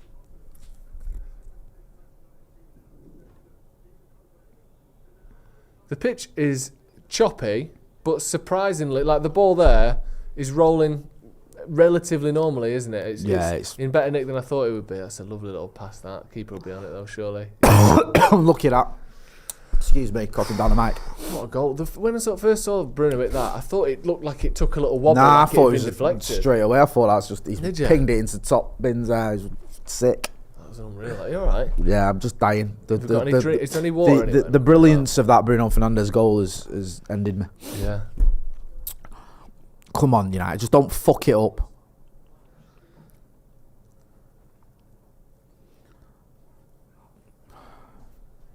Yeah, it's going to be a lot of London as well, Galatasaray like, now, isn't it? yeah. This is it. They've got to come at us now. We've just got to keep getting Garnacho and Antony on the ball, counter-attacking. Yeah. Because, like you say, it is annoying that the kid didn't get a yellow there because It's a good ball. that would have added to it. Well done. Bloody hell. It was offside anyway. Great. I hate that. Was it offside? I'm sure he had a whistle. Maybe not. And Onana's had the ball in his hands for about 25 seconds. Did you see that Wickham versus Barnsley game in midweek? So bad. Oh, that's poor. I think a foul on the keeper though, don't you? For that game? Yeah. Yeah, I thought it was, but It looks terrible by the keeper, but he just Like, runs straight into him yeah, and it shoves did him look over. a little bit like a foul, but it was Yeah. kind of funny because It was I funny. ain't got a dog in the fight, so I didn't care. Who was it scoring? Which team was scoring? I'm Barnsley or Wick. I don't know. One at two. I don't want to Who say because cares? I could be wrong. I can't remember. I just remember watching it. Yeah. Yeah, I can't. I mean, for those who don't know, I think the keeper was. Yeah, basically he's waiting in the last minute of the game, like literally like last 10 seconds. So the ball comes back to the goalkeeper. The keeper waits and waits and waits to pick it up, and the attacker's running towards him. And then he kind of picks it up and drops it though, doesn't he? Yeah. I think that's where the Yeah. argument is. It wasn't a foul because he picks it up and then drops it, and the attacker just takes it off him and scores. And then he's on the deck and he's arguing it's a foul. Arsenal playing Lons. Our Arsenal getting on in their group, not that. They're top of their group currently, I think, on 9 points. They've won 3, lost 1. I don't know why I know that. I think that's right. That's very good knowledge. Yeah. Would you rather Yeah. Arsenal won their first Champions League, Yeah. Liverpool won their 7th, Oh, God. or City won it back to back? Arsenal. Yeah, Yeah. I Because can. back to back we've never done, so that does something Yeah. that we've never done. It puts them one off us in history, which is embarrassing. Yeah, And yes, Arsenal have won it, but I don't really see any Arsenal fans. All of my in-laws are City fans. yeah. Like, Yeah, I can. What would you say? Yeah, I kind of agree. and they're all awful situations. Liverpool winning it for the 7th time, like more than double us would be minging. Yeah. City do back to back, like you say, one behind us. There's a good chance they could win it again next year. Do 3 in a row. It'd just be horrible. But Arsenal, I wouldn't be that bothered. It'd be a bit rubbish the fact that they did finally won it, but Yeah. I can live with it.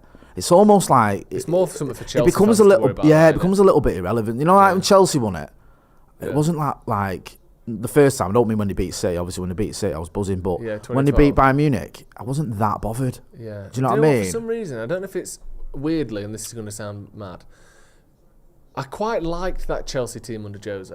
Do you know that 04-05 team? I respected it a lot. Yeah. They were fantastic. You know, him coming into the league and saying, Hojlund here, pulls it back to Shaw. Shaw's, Oh, he's unlucky there, Shaw. I think it was first at time a ever, weird his height. first touch has let him down. He Yeah. was one-on-one with the keeper there. I feel like it came to like thigh height and he didn't quite know what to do with himself. Yeah, I never truly developed a hatred for Chelsea, the way that I did with Arsenal around the sort of. To be fair, I never really liked Chelsea, but it was the Terry thing pushed me over the edge. yeah, that That was when I obviously, fucking despised them. Yeah, Like before that's then, I fair just enough. didn't like him, and then after that, I fucking hated him. Yeah, But yeah, and it wasn't just that, was it? There was a couple of other little things that sort of tied in with that whole narrative. But yeah, when they beat Bayern Munich, it was one of those. I was like a bit annoying. I'd rather Bayern Munich won it, obviously, and it was kind of pathetic the way Terry put his kit on and everything. yeah. And people say, well, you would do, but Keano didn't do that in '99. Scholes didn't either. They both had to be dragged on the pitch in the suits.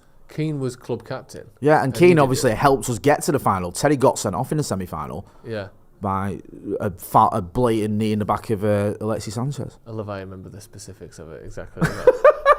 Never just of all the people, you would know that. And not because you're like a football stat whiz, but because it sort of adds to your pile of hatred. Yeah. It was when he did that, I thought, right, that's it, they're out now. And then Barca was so poor. Messi missed a penalty. Oh, shit. That's not a foul. Oh, come on. He's booking him for that one. And you didn't book Torreira, the exact same player who's just been fouled for the one on Antony. Why is that a booking and the other one isn't?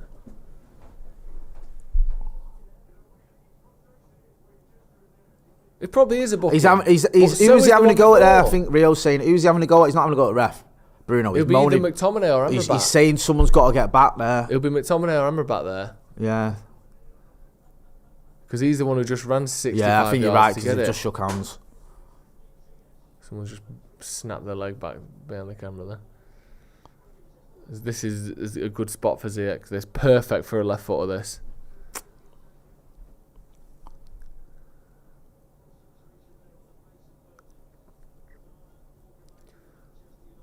What's that? 2 different walls. He's just told him to move over and he just ignored him then as well, by the way.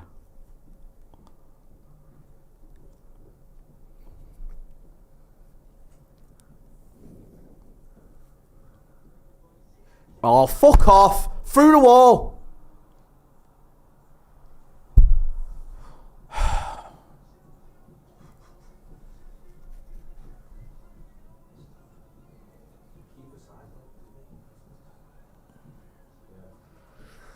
Two one.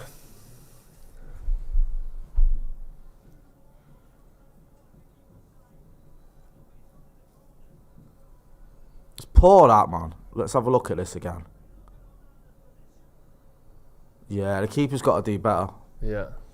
Because it's not even gone through the wall. I think it's gone round it, and Yeah, that's where he should be. Yeah, he can't see it. No, it's not gone through the wall at all. It's gone round. It's the 2 Galatasaray players that are blocking his vision. But that's his side. He's got to yeah, be responsible for that. yeah, Fucking hell. Give him a lifeline. yeah. It's too easy, that. That's shit, that. He's got to do so much better there on Onana. Yeah, he just moves out the way of it. What's doesn't he fucking doing? He's obviously expecting him to try and get it over the wall like you would normally imagine he would, but you can't just go and then not watch your side anymore. I think the 2 Galatasaray players, the combination of him expecting one thing and the 2 Galatasaray players being there means that he couldn't see what he'd actually done until it was too late. Yeah. But then you've got to find a way around that. Yeah, of course, man. You can't Just not do anything. No. And by the time he realised it was coming to his right, he'd already taken that half a step. But even if it's like, get your players in the wall to stand with their legs open so you can see how he's kicking it. Yeah. You know what I mean? Something. You've got to be able to... Oh, come on, Luke Shaw. It's going to be horrible now, this.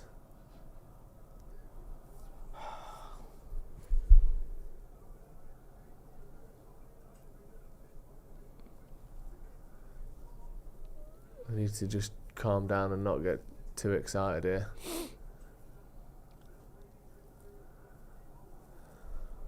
Yeah, they're in here. Or just let them get into the box. Come on, Shaw. That's yours comfortably. Where's the fucking defence and midfield? Why have you done that, Luke Shaw?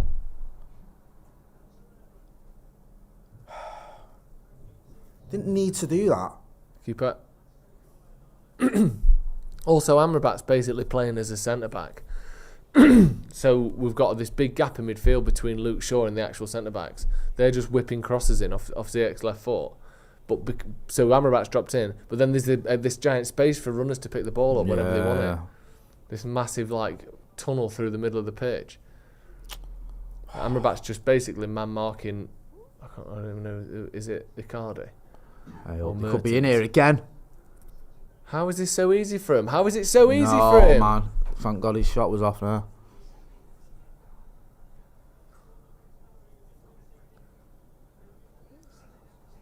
I don't understand what's going on where every time they get the ball, they've just got an obvious pass, space to run into, and loads of men in the box. No. We just found ourselves in this position again where it looks like we're not really trying, but obviously they are. I don't know if it's something to do with the setup or the fact that players aren't following instructions. I don't know what it is. We've seen this a lot this season, haven't we, where the team we're playing against seems to have loads of space and time on the ball all the time. That wasn't a foul, man. Soft that.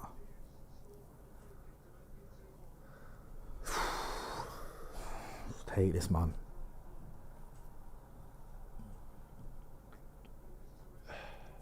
We've barely touched the ball since we scored that second goal as well. That's the other thing. And now we've got to try and turn it back on.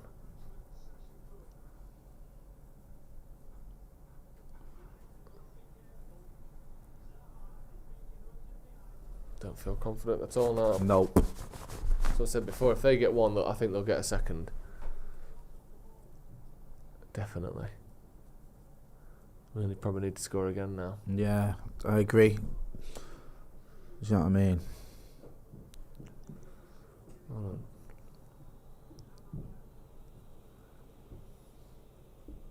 Come on. Yeah, this midfield isn't brilliant at holding the ball, is it, either? Not really. I don't really know where McTominay's playing at the minute. He feels like he's not involved at all. Nah, he's been a bit quiet on him, McTominay. I'm not really seeing much of him, to be honest with you. He's just sort of stood sort of. He needs to get more involved because Bruno's everywhere. Amrabat, like you say, is getting involved.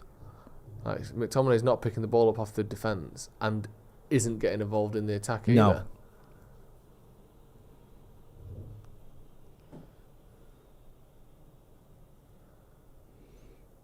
What's going on there? There's nothing in that. Shut up. Bruno and was it Ziyech went for the ball. It's Garnacho who's actually fouled. Yeah. Don't need to do, honestly. We do this a lot, don't we? Where in these sorts of times where the opposition's really building up a head of steam, we just get the ball and give it away. Yeah, really like hoof quickly. it. Yeah. Like there's no need to do that then. Yeah. And it's like now they've got the ball and they're getting at us again. Playing into the fact that we look shit scared by going long. And Ten Hag said in post-match press conferences before, Oh, win that, McTominay! that he's not asking That's them to more do like this. it. He's not asking them to go long when things aren't looking good, and they just do it anyway. Good touch. Go on, Garnacho. Fucking hell. Oh, unlucky lad. Don't foul him. I didn't really. It's like, it feels like the last 10 minutes, doesn't it? Yeah. We're good at doing this. I don't know what it is, what we need to do differently, but Everton did it as well. Look. Oh, he's just got to pass you too easy there, Victor He's gone Lindelof. through the whole fucking midfield at a jog. Well done, Harry It's Maguire. just ridiculous, this. Lindelof, was that Lindelof there? Lindelof getting spun. Absolutely But before shocking. That guy just shuffled through our whole midfield. Don't have to do anything. No bit of skill in there. He's literally just turned around the corner and he's in our box. Well The done, gaps Maguire. in the Maguire did midfield well are there. absolutely massive at the moment.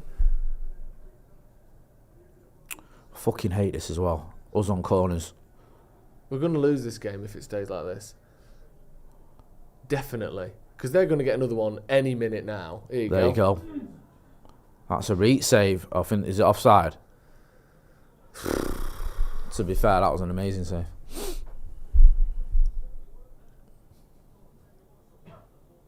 Here is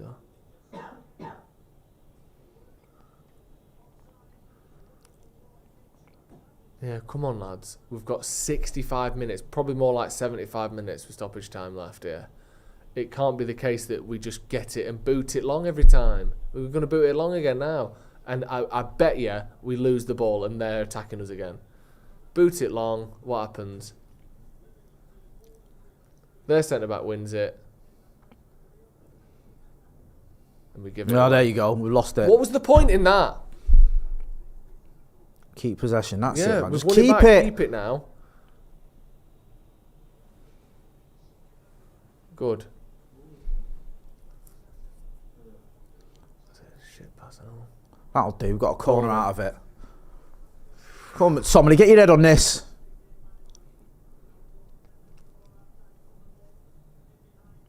I know it's not going to be a game that it's like we just control every minute. We make 1,000 passes to their 90 and we win the game. Yeah. But it seems at times like we're not helping ourselves by being erratic, players diving in, players like running out of position because it's like, oh my God, look at how exciting everything is. Yeah. It's like we're losing our heads.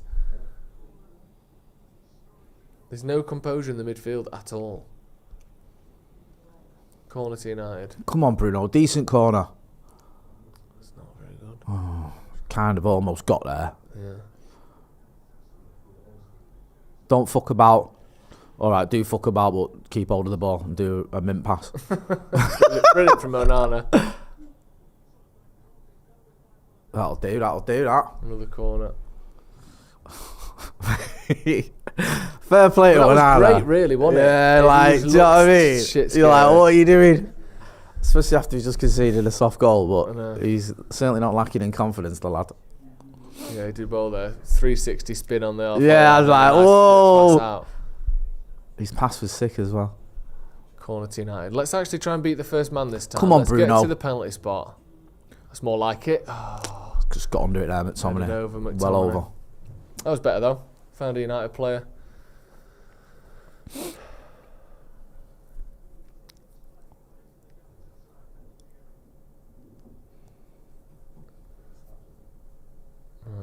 Would you risk Manu for a half?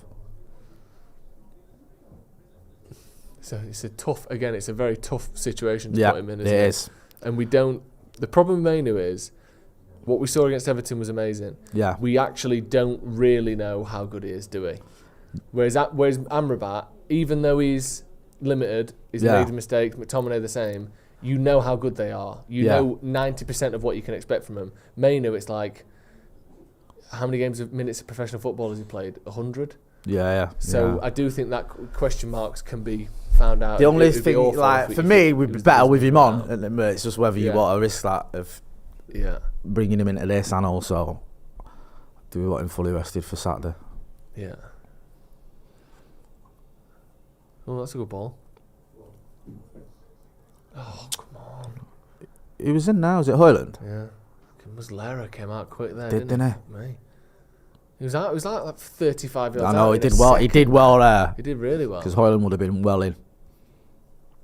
If that was a keeper who wasn't keen to come off his line, we'd have been one on Yeah, one. that's Good goalkeeping. Probably as well after the last time we played him, and he did come in behind. He's probably keeping an eye on that, Yeah, isn't he? Hojlund getting him behind.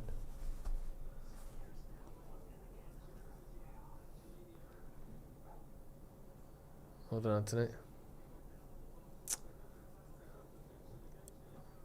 Who's this? Thank God. I know that wouldn't have counted, but part of you just thinks, well, no, like it's gone in, and the referee goes, "No, I never blew it." I know. It's someone in the crowd. Just one of those like Hey. all-time replayed goals. That didn't go out. Shut up. And that's a foul. Great, good. That's football. The ball didn't cross the line, and you fouled him, you dickhead. There's no issue with that whatsoever. Shut up. Wasn't it? It's just a simple sequence of events. Nice. Get the crossing, lad. Oof. Come on, mate. Oh, Win that now. Go. Time. Hold on, look short. Sort of. Hold on.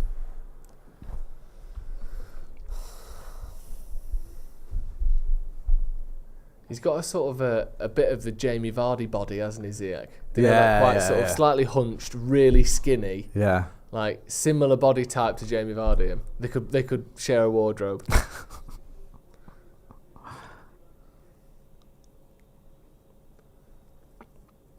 Nice. Go on. Getting butts, finally. I'd love whipping that yellow card out, wouldn't you? Yeah, I'd yeah. have it on like retractable elastic in my wrist like a magician. So I'd just go and I'd have two at once. Is that loud? Two at once? Yeah. Yeah, I don't see why not. Yeah, I'd do that then if I'm a ref. I'm just going to go Yeah. and they're just in my hands like that. Why not bring a bit of, like, there's no rule Hey. against pizzazz. Yeah, a nice Is bit of there? pizzazz. That's what you need when you're getting butts. They'd probably bring in an anti-pizzazz law, wouldn't they? Called like Smith's Have you law heard or about? something. Yeah, have you heard about that? Is it sin bins and all that they're thinking of? Yeah. You fan of that? What do you make of it? So just to clarify, it would essentially, so far the proposal is a sin bin, which is usually a 5 or 10 minute, you have to sit out, you can't play, but you can come back on later. Yeah. And they were talking about it for things like professional fouls, stopping counter-attacks, where it wouldn't be a red, Yeah. but a yellow isn't severe enough. Yeah. That's That's soft, that. He's bought that. No matter what, don't they? They just give them no matter what, refs. What do you make of it? It's one of those things that it makes some sense, but it's just a radical new law for sort of no reason, isn't it? I'm not a fan. Yeah. I don't think you need sin bins in football. No, I don't. Like, I don't think I've ever been watching football and thought, do you know what would make this better? Sin bins. Yeah. And it's kind of the decision you're making, the gamble you take when you take a yellow. Yeah. You know, when someone's counter attacking or whatever, you think, yeah, sack it, we'll do it, and it adds to it. Yeah. So I don't think you need to have sin bins. Oh, it's just not quite there for Bruno. Tried to play in Garnacho, and that's a ball that they're in, and they've scored. And he's offside. Oh, I need to see this again. I tell you what, it's a phenomenal pass, and it's a great touch and a great goal, and he's sat Onana down again as well, and he's onside, so that's going to be given. I think he's on. Joe thinks he's off. Ronnie, off camera. I think he's on. Joe thinks he's on. Ronnie thinks he's off. It's close, he's just on. Robbie Savage thinks he's on. Look, great, No. no goal, thank God. Ronnie, do you They want to come look jump very on? I close. need a wee. Jay needs a wee, and when he needs a wee, it's happening in the next 30 seconds. You know, with my bladder. Yeah. At my age. At Jay's age, there comes a time when you don't just need a wee, you're having a wee. Do you know what I mean? So Ronaldo Brown's going to join us in a minute. Free kick to United. Couple of minutes till half time. You're looking good. Everything's in order. Look, I don't want to see their manager chatting to UEFA official. I want to watch the fucking game. It's the L'Oreal twins, man. How you doing? Doing alright, how are you, man? Yeah. What do you make of this game? It's a bit so tense far? now, isn't it? I feel like the game, as it often does, it shifted as soon as they scored. Yeah. I think it's the last stadium that you want to be in where the momentum kind of shifts towards Galatasaray. I think we just need to make it to half time. I felt like the momentum shift when we scored our second goal, though. Not even when they scored. Yeah, it's weird. We do that a lot. I think this United team hasn't really shown to be able to respond well to when we're under the cosh. I feel like we just capitulate a little bit. It's bad, innit? But yeah, I don't know. Do you feel like we're playing like it was sort of got last 10 minutes vibes? A little bit, Like but booting it long and to stuff. begin the game, I feel like every time we look forward, quiet. every time we went forward, we looked incisive. We looked kind of playing with conviction. I think the front three were linking up very well. For Antony's had a really, really good start to the game. He's not really been in it the past 10 minutes, but I think the current trajectory of the game suggests that they're probably going to score, and I don't think 2 goals will be enough. No. I know it's a bit of a cliche, but they say 2-0 scorelines are quite often a dangerous one. Yeah. Especially when you're away from home, because once they score one back, then it feels like the whole game just shifts. Yeah. But we've got 2 minutes now till half time, and hopefully we don't concede. Cause Yeah, only 2 minutes stoppage time, which is good. Slightly surprising when you consider there's been 3 goals and a goal disallowed and a penalty shout. Jeez. You almost caught that. And balls, Caught that? surely. How is that carried on there? Why has everyone just stopped? Zara just caught the ball, didn't No, he did. Finally, this game has just got a weird, scrappy feel to it. I can just see some mad goal going in here. he? Yeah. What's up with Zaha? He has to play like that. He has to play with a bit of a chip on his shoulder, and he's an angry footballer. You think? Is that his style? Yeah. Look. Yeah, it's a massive handball. He falls over onto the ball, controls it with his arm, scoops it back under his body, and then doesn't think it's a handball. That's just obvious, isn't it? Yeah, surely? it's just basic decision that.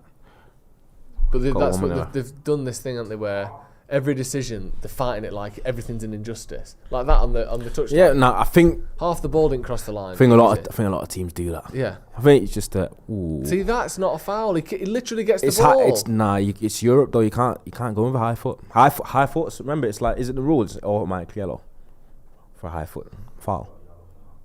That's not a foul. But your foot being slightly high in Europe, and they just give you, it's an automatic booking. It annoys me that Torreira again. 2 players have been booked for fouls on him. I don't know what I'm doing there. He's just trying to get near me. Yeah. 2 players have been booked for fouls on Torreira when he literally swung. How was he not booked for that, by the way? Stop a counter attack and didn't get booked for it. The most. Do you reckon the obvious of all of them. referee shot himself a little bit? Probably. No, everyone's. Turkey's not somewhere to play with. Yeah, it shouldn't be the case, should it? He wants to make it back. Yeah. Okay, Right, it's half time. Right. As Adrian Brody lookalike referee blows the whistle. He's got a bit. I tell you what, he's got a bit of Mr. overall, Bean a about decent half for Man United there. We'll get Jay back in here. We'll see you over there in a minute. Yeah, It's a yeah. little musical Yeah, chairs yeah. piece going on here. But we can just see there, the offside that was given for their goal is one of the tightest offsides I've ever seen in my entire life. Like, they've got the line of Lindelof's shirt and Icardi's like forehead, and he's about a millimetre offside. Did you see that then, or were you still behind the screen, Jay? The offside. Yeah. I didn't. I saw it was given, and that was enough for me. I don't dwell on it when it goes in our favour. It's only when it goes against us that I scrutinise it for the next 6 days. This is mad, this. Going over every single angle of it and the injustice of it all on social media. Yeah. But little bit lucky there, because I feel like decisions like that can go either way. You can argue either way. And it's not really that much of an advantage that he's given himself. Yeah. A millimetre advantage isn't anything. We're going to be hearing from Andy Tate and Angelina Kelly in a minute as well. Yeah, once But- Andy gets on his stool. Andy's, you just Without- told me without Andy as knocking well. the upholstery Andy's got, about. right, Andy's so unlucky when it comes to these Garnacho goals. He missed the one against Everton Has he missed this one as because well? he was going upstairs, and he just told me he's missed this one because he went for a wee. Bloody hell. He went for I'll a go number for one. him in a sec. I can do that all day long, guys. Yeah. All day Yeah. long, Well, I there- don't mind. Let me just get into a couple of super chats. Win the FA Cup and the Champions League, I'm all for it. Like, if that's what it takes. Yeah. Hey, you're spending kid. the rest of the season on the toilet. Yeah. Yeah. Yeah. I'll go with Missy. Take one for the team. Missing in action. Chuck Norris. Yeah, Liam Riscola Love that says, film. it's like aliens from Space Jam have harvested our talent again. Yeah, we get 2-0 up and then all of a sudden we just become, who is it? What's he called? Chuck. Something. The basketball player. I don't know. What, Chuck from the Goonies? Is that what it is? Yeah, is Charles that- Barkley. Charles Barkley. Chuck. Right, okay. Just Chuck. becomes like dead deflated in that. That's Yeah. all of our players once we get a goal. We've got the perfect sort of dichotomy of fans here. Combo. We've got the combo you want. We've got Angelina Kelly with all the stats, little stat geek. Yep. And you've got Nerd. Mr. Passion himself, Andy Tate, who doesn't deal in stats. Mr. Passion He deals himself. in vibes and feelings, yeah? Yeah. So we've got Yeah. the perfect combo there for you. I'm not Let's hear set what- with. You're not set with, yeah. You said your nickname was Mr. Passion in the 90s. I said that to you in private, Oh, sorry. so keep your gob shut. Let's hear from Angelina and Andy Tate. Ange, you've got some stats, and Andy, you've got some passion. What's happening? Yeah, well, it's pretty much what you would expect. 57% of the possession to Galatasaray. XG 0.86 for Galatasaray, 0.54 for United. Again, they have had 9 shots in total to our 5. Passes, they're kind of topping all of that. And then when you go down to looking at players, total shots, Hakim Ziyech is at the top of that. You've got Lucas Torreira, am I saying that right? Yeah, I Torreira, think so. yeah. The kid that was at Arsenal. Yeah, with the most accurate passes, Tanguy and Ndombele, most tackles won. So it's one of those, even though we are, we have scored 2 goals, we have seen since that second goal that Galatasaray have dominated for large patches of the game, and that's kind of shining through with the stats, really. So as much as, we've had two really good goals go in, it's still very disappointing when you're looking at the numbers. So it's a weird one at half-time because you feel great that it's, we've scored 2 goals, but also it's not looking great numbers-wise. Numbers-wise, it isn't looking great. Andy, though, how much of that do you expect? Because they're at home. We know what Galatasaray is like as a stadium. When they went 2 goals behind, there's only going to be one thing they can do, which is what they've done. Do you kind of expect it? Do you think United need to just sort of be ready for this in the second half and weather this? Because that's the way it's going to be. Weather the storm, because they've done a first great 30 minutes in the first half. And they saw the crowd out and, like I say, scored 2 great goals. I missed the first one. The second one, I was off my chair upstairs. I screamed. I nearly spilled my Honestly. brew, man. She's got no biscuits, bugger. I'll fix that. What you call it? And he said even Luke Shaw could have made it 3-1 if, that pass. Yeah, it kind of went at a Ireland's been funny at the height for him, didn't it? I felt a bit for Ireland's been at the forefront of everything as well. And it's been really good. And it's at that half an hour. And a little bit disappointed with the goalkeeper on the free kick. And it was a silly free kick to give away. You see Bruno having a go at Scott McTominay. He's going to play the crossfield pass. Yeah. And Bruno, so it's been in... You can't switch off in an atmosphere like this. No. And that's what's cost us. You switch off. We nearly switched off again, and it was nearly 2-2. And that was quite lucky. And thank God the handball, they screwed the Geordies last night. Way, man, I love that. Yeah. But luckily, it didn't go our way. You know what I mean? Yeah, the handball... Sorry to my friend behind the camera. I know, but Ethan. you know what I mean? Ethan, you might see some smoke coming into Andy's shot in a minute because Ethan's still fuming. You got a red dot on my head. Yeah, You know Ethan's what I mean? still fuming Target about that system, yeah. about that decision, and we got. I don't think we got away with it because I don't think it was an handball. To be honest with you, the McTominay one. But after last night, even Rio I get it. You could always have been wear given. out. It looked after last night, that could have been given. Yeah, because that one shouldn't have been because it hit his body first, and the McTominay one, I think it was quite high up anyway, and it was 5 yards away, and it got busted out at him. And if you're coming out when United come out with the second half, what do? Do you just try and keep it side? Do you try and go for a third goal? How would you approach it if you're Ten Hag? I think you've got to go for it at this point. I mean, this is, our last chance to kind of get something out of this Champions League campaign. So I think if you're not absolutely going for it, then there's no point, to be honest. When you're in, like you say, an environment like that, a slightly hostile environment, they have had, 9 chances to our 5. So, they're ready to, they also need a win from this. So there's a lot on the line. And I think unless we're going to absolutely go for it, I don't see the point otherwise. You can't see this out. You deserve to be out. Yeah, we true. were 2-1 up against them at Old Trafford. We were 2-0 up in Copenhagen. 3-2 up. You can't see these games out. You deserve to be out of the Champions League. So it's a big 45 minutes. So if they see it through, they get all the plaudits. And if they chicken it again, because it's in his team to be Jekyll and Hyde, they deserve all the criticism. I'm seeing a stat here that says most goals in the saw that as Champions well. League this season, and at the top of it is Manchester United, which just seems a bit conceded. With 23, yeah. I don't remember those 23 like, goals. what is going on here? But apparently we've scored loads of goals.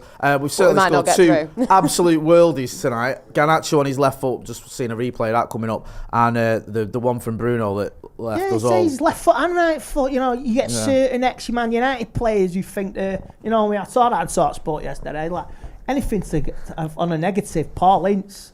Big time Charlie will always be. No wonder Ferguson got rid of you muppet. Oh, do you know what?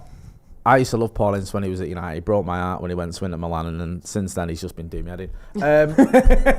Joseph, you thought that goal from Bruno took a deflection at first, didn't you? At first I you did, couldn't believe how good it was. Because it was so good, and it looked like it sort of moved a little bit in the air, and I thought it must have hit a knee or an ankle or something. It was so good, it was just bad. unbelievable. It was so good, it was shit. I'm just worried. I was just chatting to Alexi through there before when I went for a little wee.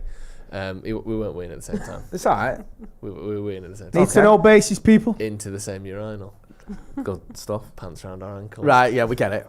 Don't need to know, mate. I'm having my tea late. I don't need to know. Need that vision. But I don't see United winning this game 2-1. If we don't score again, we won't win this game. Yeah. Like, since we scored our second goal, they've scored one, scored a second that was disallowed by a fraction of a forehead, and almost scored a third that fortunately Onana managed to save, but was a header from 5 yards out that just luckily was offside. Yeah, but and we've depending had what no happens, chances. If we get some out of this, what happens with Bayern? We're still in control. We know what we have to do when we play at Old Trafford, so we don't lose this. We get something out of it. It might be the lowest points total ever to get through in a group stage, but we don't lose this. Do you know they said, right? They just said before on the commentary, if United win tonight, it's in our hands. Didn't they? Did anyone else hear them say that? Yeah, I'd say you, I trust you. Not even anyone. No. He say that. They say that for dramatic. But then, but if Copenhagen beat Bayern tonight and Galatasaray next week, we're out anyway, aren't we? Yeah, we'd have to be. So how? No, because it might go on a goal difference. No, but they'd be ahead of us on points. If Copenhagen win tonight, they go up to 7 points. We'd be on 6 if we won, and then if they won again, they'd be on 10 points. We'd only be on 9. So regardless of what happens tonight, if Copenhagen win later today and next week, they're through. That's right, isn't it? I'm not. Well, obviously, because that you can do the maths. You can work the maths out straight away. And if they're on, what are they on 4 points? They've got 1 more point than us. So if they win their final 2 games, which we can't stand in the way of, they stay ahead. Are they home to Bayern or away? They're away to them tonight. It's difficult, but it's not a given. Some super chats. Dylan Walker says per IFAB 13.2. Attacking players must stay 1 metre from the wall. Icardi ran early within 1 metre of the wall, affecting the wall's ability to defend the shot. I think he's talking about a rule there for the Ziyech free kick. You're never getting that given. Fergal McClement says, fair play to Angelina jumping on here, having played left back for them at that half. There you go. It's been a busy day. Mark Hatton, who's been a member of the academy for 36 months, says this group has been wild. 11 goals scored, 12 conceded in 5 games. Craziest thing is, as it stands, we could still go through even if we lose to Bayern. All right, was that 23 goals thing? Is that like how many goals has been altogether, for and against? I couldn't work out what was going on It's there. mad, isn't it? Because theoretically, we could just be out even if we beat Copenhagen and Bayern. Yeah. And yet, we could win tonight and lose to Bayern and still go through. If Copenhagen lose tonight and then draw against Galatasaray. How did you draw it? Madness. Make sure you are hitting that like, people. Let's get to 1,000 likes. Andy, do you change anything at half time? And if not, when do you change it? You change it. You see it through to the 60th, 65th minute, and if you're in that position, like you say, I don't know, you change the midfield a bit as well. You keep Hojlund on because you can't just take him off. I wouldn't be taking him. I agree with that. You maybe a fresh legs with Antony. He's been a little bit lively, but maybe Palestra as well. You don't take off Garnacho. Now, you need, like, say, senior players. Like, if it keeps inviting, maybe you change it. You bring Varane on as well. To be fair, I wasn't impressed with the lineup. I wasn't happy, but they're doing well. But at least you got to look at the midfield. McTominay, Lindelof, Wheat Links is there as well. Even Wan-Bissaka was a little bit dozy when he nearly gave it a ball and Zaha took it off him. And it was a great defending from Harry Maguire, but you give it to the 60th, 65th minute and then make a decision from there because they're going to come at you from the word off. But if you see out the first 10, 15 minutes are absolutely crucial and they're attacking, well, they're both home ends, aren't they? So you just got to ride it out, mate. If we can play like we did, neutralise them in the first half an hour, we can see it through. Ange, what do you think? Do you agree, or do you want to see changes earlier or I later? probably would agree regarding the changes because I always like to think that he's going to pass on some pearls of wisdom that we've got to give him like a little bit of time to listen to. So I probably wouldn't change anything until about the same time. And I feel like midfield is probably where I would like to see the changes. Maybe bringing Varane on, like you said. Yeah, Varane. Even McTominay could get cream crackered because we can doze. Yeah. Look on Sunday when at Everton when they had that volley and it was a great save from the keeper. So you're gonna have to at a moment. There has been a little bit of switching off. We saw it. That led to the goal. McTominay switching off and Bruno and also strap back and take a yellow. There was the bit where I can't remember who it was. Just ran through. You pointed out he didn't use any skill. He just ran. Yeah. And then he went past two players. Jogged. Yeah, really. And then everyone sort of moved out of the way for him. Their left back, that number 93, he's on a yellow card now, so Garnacho should run at him. He should, like, say... Oh, was it Bowie? Bowie. He could be... He's on a card. It's ridiculous that Torreira should have got booked for that foul on Antony. And then we've had 2 players booked for fouls less cynical than that one on him. Yeah, that was disgusting. It's European referee. I know, but I get that, but they're not worse. They're not biased towards Galatasaray particularly. It's just. Do you think that's just a mistake? It's a classic. Antony knocked it past one player, sprinted, knocked it past the second. We're on a counter attack, and he just slides through and takes him out. Maybe the referee was sort of because he's waiting to see if Antony's going to make it, and I think he might have got caught up in his head of is this advantage or is it? And then when he's realised Antony's carried a run and fell over, then he's brought it back for the foul. But he should have given a yellow as well. Yeah. I think he's just thought, right, is it a foul? I mean, he could have booked Garnacho because when he scored, their keeper ran to him. I didn't know what was happening. I think he had a word, the referee, didn't he, with Garnacho? And I think he was saying about the celebration. I think they were annoyed that Garnacho had sort of tried to goad the crowd or done something with all this. Oh, it's part parcel of football, you muppets. You can't, I was saying that. I said, you can't tell a young, a 19-year-old who's just scored an absolute worldie, don't celebrate. You can't celebrate. Bore off. Right. No, sell that to Hannibal, who scored against Brighton, he's not allowed to celebrate. Oh, jog on, you tart. Because he had a word with... He had a word with Garnacho and he had a word with Bruno as well. Muppets. And the only thing I can think he was saying to him was about the celebration because it was literally as we were waiting, they were waiting to take the kickoff after the goal. So I can't understand what else it could be. There's a banner there in the stadium says "Your nightmare is back again" hopefully we'll make them eat their words. A lot of reading required, isn't it, when you go to Galatasaray away? They've got the welcome to hell. You need a Your thesaurus, nightmare's don't back you? You know what I mean? There's You another need one that said like hell is our passion or something. Like, you got to take. You got Google on your phone. You could yeah. translate in Turkish. You know what I mean? It's like you got to do about 600 words worth of reading if you want to get the full atmosphere. Just And also, chill you've got to out. trust them all to hold the little cards. Jay, you should write yeah. paper on this for your college for next time you ever go back into uni. Could write paper on this night.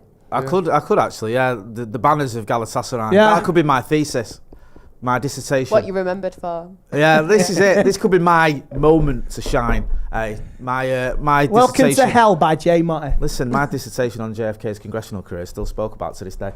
By you just now. Yeah. I've seen so many theories the last few days on that. More JFK stuff. I've got one. I think Lee Harvey Oswald shot him. We're gonna hear from you guys later on. Thank you, Ans, for all the stats. Thank you, Andy Tate, for all the passion. Go and follow them on the socials as well. We've tagged them in our socials. And make sure you are hitting this like button. How many likes on here? 902. Stats and Passion does sound like a sort of Stats and Passion early sounds like it. I was gonna 2000s say duo. it's like it is. It's like a house band. We've kicked off in the I say a second house half. band, like DJs. Yeah. Galatasaray booting the ball up straight away. Can we get a bit of volume if possible, and a please, bit of a gang? louder chat, you two, as well, if possible, Ronaldo. Fucking hell. Louder than us. Yeah, second half's kicked off. What are you thinking, Jay, second half? What would you make any changes? I wouldn't at the minute. I'd probably leave it for the next 10. Yeah. At least. But there is a part of me that feels, is it worth bringing on someone? Yeah. Maybe. I don't know. The thing is, right, Mainu, I get it. He's a kid. Are you going to throw him into this? Yeah. Hannibal, who can be min, but he can be live wire, and sometimes he can be too erratic. Yeah. So are you going to bring either of them into midfield? Dan Gore's a kid as well. If we look at that bench, it is thin, isn't it? There's no one there. It's incredible. Where I look at it and go, okay, bring him on for his experience. I know Varane's got experience, but especially midfield, I don't know if you're going to swap a centre back now. No. So Varane, are you going to bring him? Don't foul Bruno. You're on a yellow. It's not a foul. It's not even Bruno, that is it? Is it? My eyesight's shocking. It's shoulder to shoulder. Why are you giving a free kick for that? That's the ref's just doing this thing now. Look at this. Where's the foul? Where's the foul there? No, he he's runs just gone in front down. of Antony and falls over. There's no foul. That isn't a foul, is it? He's got hold of Antony, if anything. It's just shit. He did it before Angelino. Who was it when someone else fouled him a minute ago? Bruno at the other end in the first half did the same thing. So soft that. He's literally just hit the deck and got a free kick for it. Get hold of the ball. I hate games where it's like that. I remember it. I don't know if Look at this here. Just as much time as they want. We've literally just, like we had no midfield then. Everyone just on the edge of our box. I think it was only Antony. It wasn't. It's too easy, man. Honestly. We're riding our luck here. How is it possible that we've got 8 players on our 18-yard line and when they cross the ball in, they get it every single time? I know. This is poor. What's this? Look, just the simplest of runs. Victor Lindelof. And he's wrong side. He's the wrong side of. You've got to track your man. Sure, is that? Just run back with your arm up and hope he's offside. Or you could run with him and win the ball. That's the other option here. You can't carry on like this. Such a simple run, that, isn't it? You've got to track your man there. It's Victor Lindelof's man. It's been the story of our season, though. We keep doing that. Keep letting teams in. Keep conceding goals. Just switching off. Some pretty basic stuff. Go on, Rasmus. Oh, he's unlucky there.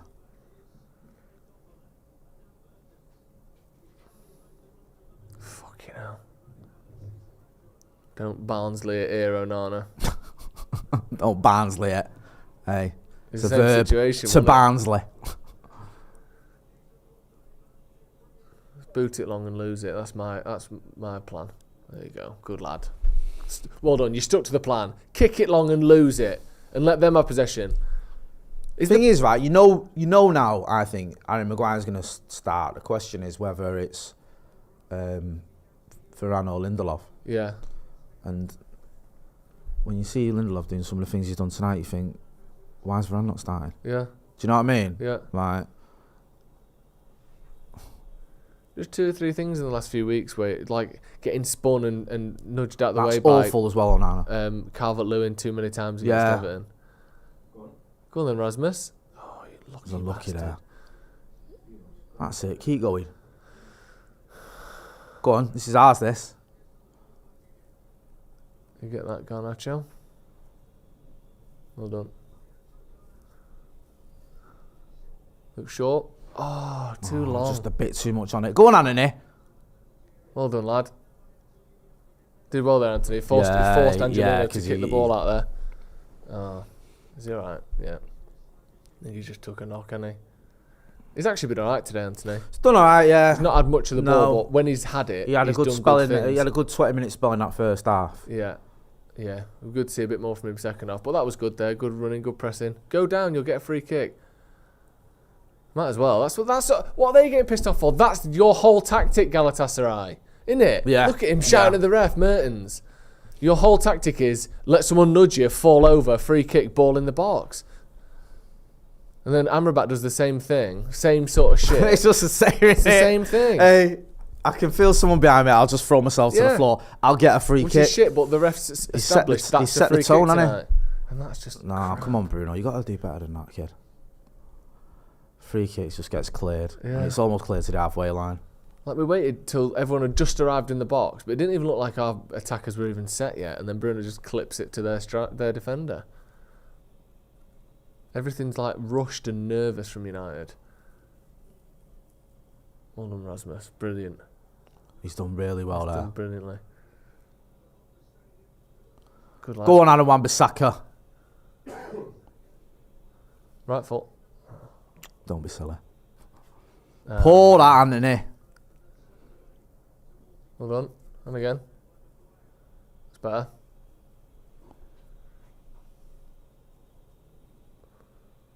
Good. That's better. Good play there, Antony. Oh! Ah! That Did nearly that went hit the in. bar? What I happened don't know there? there. What happened? I thought it was a cross, and then I just Don't seen foul him, don't foul him. the Win keeper scrambling. Well done, Harry. Well done, Scott. To give the foul against McTominay, I think, which is ludicrous. This ref's just gone. He's hasn't just he? making it up as he goes He's along. just lost his fucking head. The only reason he gave the McTominay one is because he didn't give the Maguire one. So they've gone down. He thought that's not a foul. Then they've gone down again. He thought, oh, I better give that I one. better then. give one of them. I can't let them go down twice without giving a free kick. That would be ludicrous. Honestly. See, it was Bruno. It looks there's a cross this. Oh, the goalkeeper makes it. He's He so paddies lucky it as well. right, He's and it's so just lucky. inches away from. Is it Hojlund that was waiting there? But Muslera just literally palms it head height straight back into the 6-yard box, and it just happens to fall to a Galatasaray player. Well done, Garnacho. That's Head a foul. injury.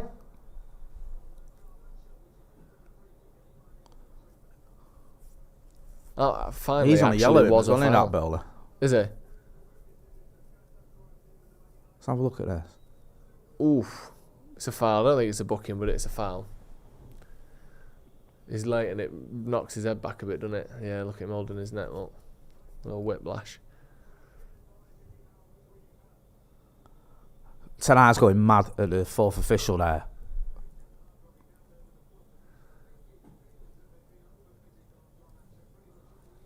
Yeah. Yeah, he's making a point and he's right that he's just been booting Garnacho. Yeah, he's nowhere near No, that. And he's he not knows going he's for the nowhere ball. near it. No, he's not. He's not even really close going to for a it. booking that. To be Yeah, honest. he's just going in at Garnacho. it is. That's The more you see it, the more you realise Deliberate. it's not. He's playing no attempt to play the ball there, is he? no. Go on, on, get in the Garnacho. box. That's it. Oh, look. Yeah, good. Look at them. They're like. They could lose their heads here. Like, This is yeah, why he it's needs to keep it like they're this, playing man. Against, it's just like going around the pitch going, no! Yeah. Like, it's like you playing against something like film villains or something who have escaped. What's Just going on? like losing it, Fouling kicking it off, and then just screaming. screaming. No! Like, ugh. No. What are you doing? Jesus Christ. Is that Victor Lindelof then? Thank God. Come on, keep the ball, lad. Keep the ball. That's okay. Well done. God, Lindelof. Do you think Lindelof was saying to him, come for it, and he didn't come for it. But Lindelof's got... Was it Maguire? Sorry. Maguire saying, come for it. He didn't come for it. But he's got to do better than that, though. Yeah. I get that he expected him to come for it, but if he doesn't, you can't just give him a hospital pass. No.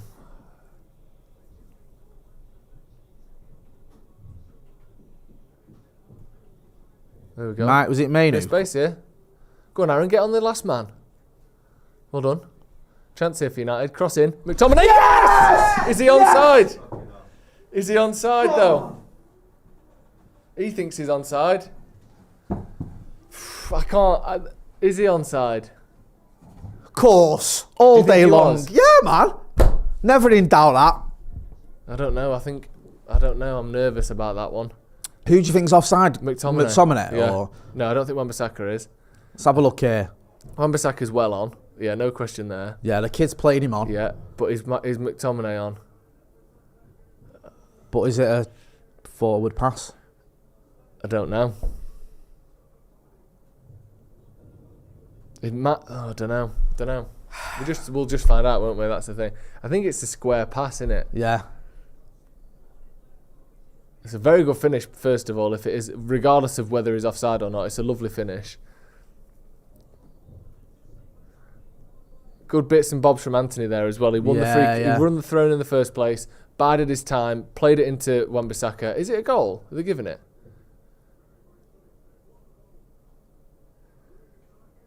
Yes! So that's VAR's rule, because it's like you're not celebrating because you're like... I was certain he was offside I didn't there. For 1 minute think he was. That's a massive goal, that is such a massive goal. Always rated McTominay. Yeah, me too. Look at him, he's skinning everyone now. Win that. Right, let's not concede in the next 5 minutes. That's a booking. Right, that's a booking, referee. He's clearly trying to stop.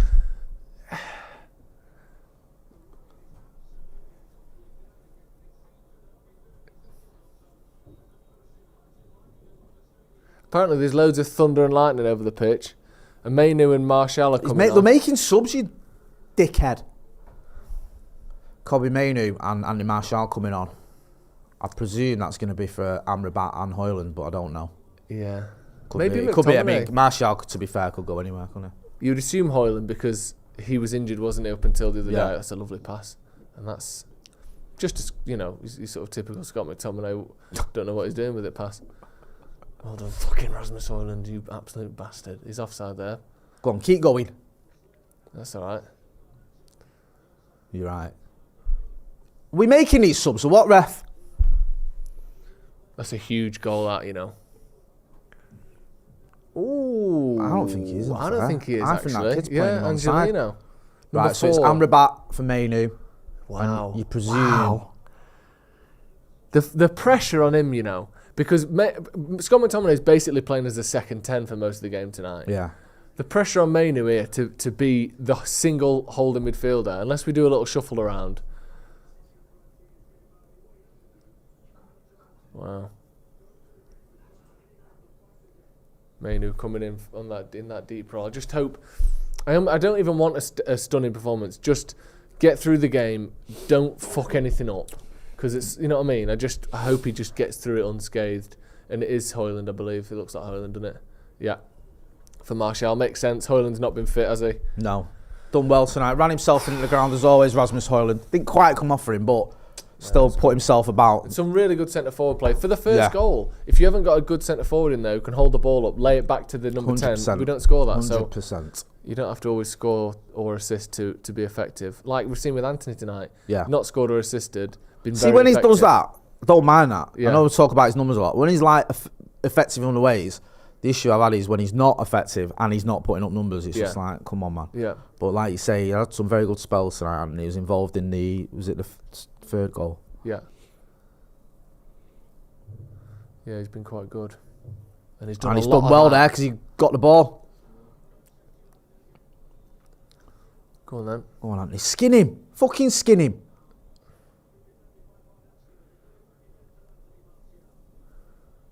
Well done. Keeping the ball nicely here, United. And ball. Shit, that. Slightly unnecessary pass, that, wasn't it? Yeah. Well done, Luke Shaw, man. No! He booking him for that? Seriously? That's never a yellow that for me.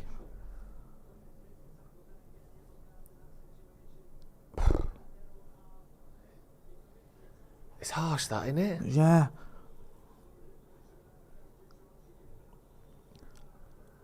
Come on, man. That's never a yellow that for me. No. You can tell from the kits, all United's kits are basically see-through. It's absolutely pissing it down still, isn't it, there? Not quite as bad as earlier, I would guess, but... Dombele's come off for Oliveira.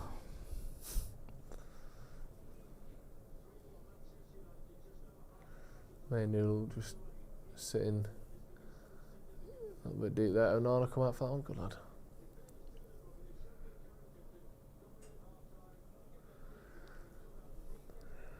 Nerve-wracking, isn't it, this? Yeah, it is, you're right. Go along there. Who's that? Bruno challenging. Well done. Just Done well there, Bruno. And did enough to nudge him to get a throw in there. Come on, man. I think it was a harsh booking on Luke Shaw. Nah, I didn't think it was yellow at all. I was surprised by it, and I know this referee's gone a bit giddy with his cards over the last half hour, but I didn't see that one coming. No. Go on, Scott. Oh, Fuck off. Has he done his knee there? His ankle. I think he's done his ankle there, Scott McTominay. Oh, he hasn't done it, luckily. Oh, it's just Torreira again, standing on people's feet. Do you know what? That's what Bruno did to Torreira when he got booked. Yeah. Innit? Yeah. Ran behind him, tripped his legs together, took him down, yellow card. Has he got a booking for that? Has he fuck? He's already should be on a booking. That's literally what... Like, do you know when you run behind someone and like knock all the legs together and all that? Yeah. He's just done that to Scott McTominay and not got booked for it. We're in shit here. Fucking hell. Garnacho is like playing against a Weeble.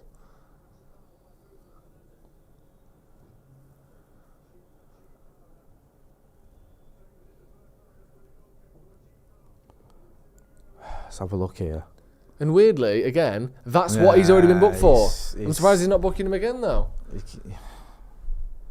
He does have a little nibble there, doesn't he? Isn't it? That's probably a booking, really. He's silly, that. It's stupid from Bruno. I don't think he needs to do that. No, he doesn't. I get it if it's like they're through and you think, fuck it, I'll take one for the team, but... And this is always nervy.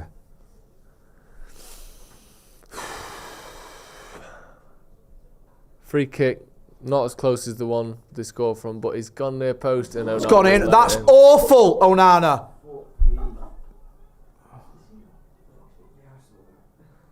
He's just letting a pass back, basically. Ziyech just hit it straight at him, and he's just let it go through him. I don't even know how it's gone in. Onana against Galatasaray is not the one. Honestly, that is a second It's the Champions League, isn't it? Yeah, I suppose. Yeah. Oh, what are you doing?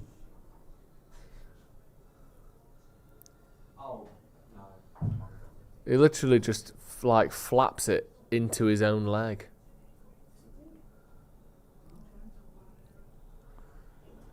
Fuck's sake. Fucking hell, Onana. He's literally been like fantastic for about 6 weeks, hasn't he? Yeah. Or whatever it's been. He's been really good. And then tonight, he's fucking cost us 2 goals. And if we're not careful, he will have cost us this Champions League campaign, because he cost us against Bayern Munich, which we might have lost that game anyway because we were shit. But he cost us in that. He cost us in the other Galatasaray game. Was it the Copenhagen game at Old Trafford as well? Nah, he saved us in that one. He saved the penalty. Oh yeah, he saved the penalty in that one. But it was the Galatasaray game at Old Trafford. It was his fault we lost. Yeah, he gave the penalty away. He got Casemiro sent off. And yeah, it was just he had a terrible performance. Yeah. And there's 2 goals now where both of them he should have saved. Yeah, the first one was a pretty poor mistake. The second one is horrendous. I don't even know how it went in.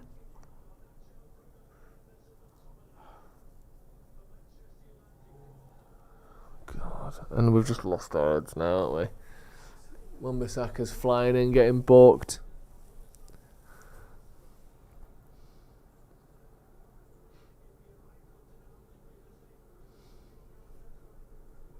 No wonder we've got a fucking 0 goal difference everywhere, innit?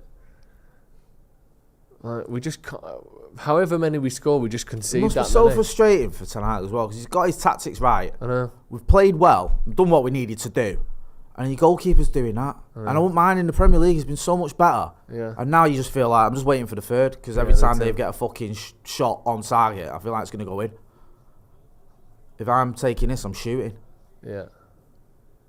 Just plop it on the 6-yard line. Well done, Martial. Fucking hell, Onana.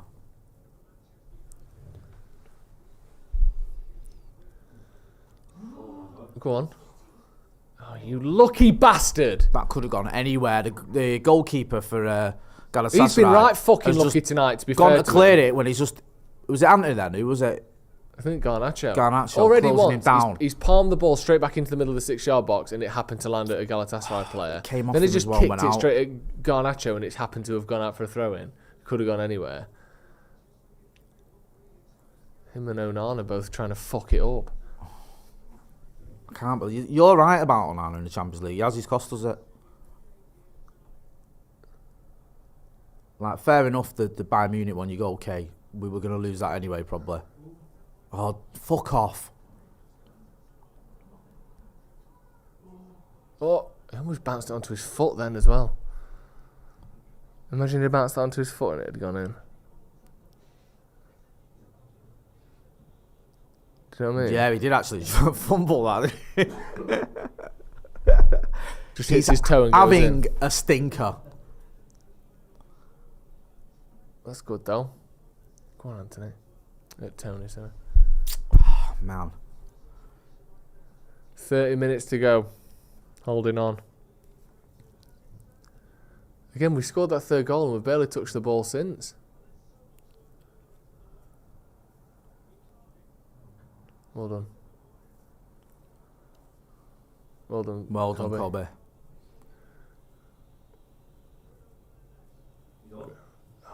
Muslera again. He's done that very well tonight, Muslera, to be fair to him. He's come out and It's a good ball out from Bruno, yeah, but the keeper was on it. Almost played... who was it he was playing through then? I couldn't even tell. I think maybe Garnacho. Yeah.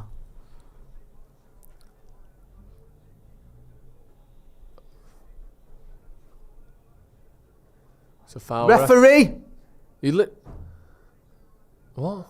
Right, it's like he went to give that and then He went to changed play- his mind. It's like he went to play advantage and then we didn't get any advantage and he still didn't give it. That's a joke, that. He's loving this, isn't he, the ref? Yeah, he's getting his 15 minutes. Yeah. Just proper, like, Go on, put him under. enjoying having to do loads. Fair play, Tony Marshall. He's keeping going here. I don't fucking give up on that.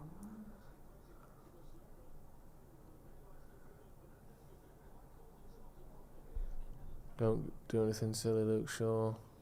Flick round the corner, we're fucked here. There you go.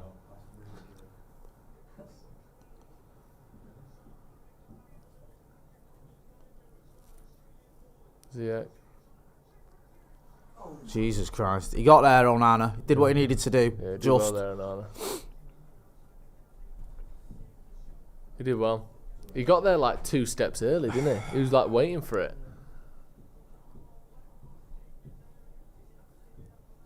No, he's done well there, Onana. He's offside though. Yeah. Well done. Head punched it wide as well.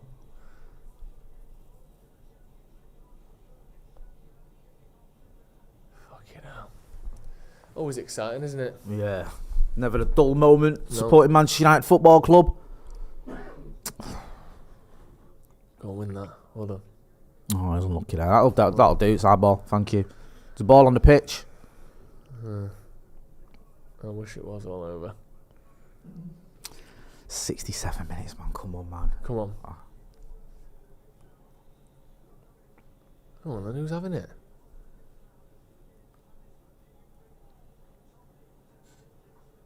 Hold on. It's a shit pass, that. He's been booked already, Wan-Bissaka. Everyone's been booked, haven't they? Yeah. Someone's going to basically. get sent off here, and we're going to sit back deep as fuck, and they're going to get one.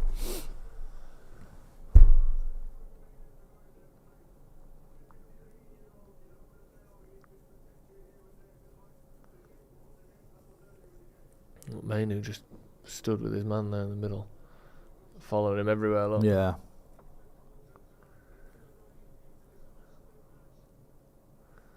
Well done. No, that's well an done, awful is it? header. You get there and then you just fucking give it away. It's an easy header as well. There's too many could have passed that to. That's a booking.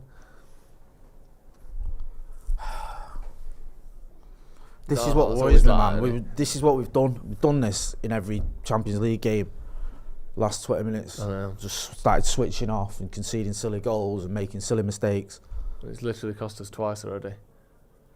Hold on. Fucking hell. Now what? Now where's the pass? There's no. The next line isn't there. It's not available. He's gonna have to go long because no one's showing for him. Was he there? There was no pass on at all, was there? They've pushed up and then no one's making any runs further forward. Shaw's on. That's alright, well done. Good playing there from United. Bit of fucking good play for once. Good stuff, Reds. And then Martial. It's a shit pass that. He's never going to get there. Yeah. Actually, a good bit of play that, wasn't it? Yeah, just playing our way out of trouble.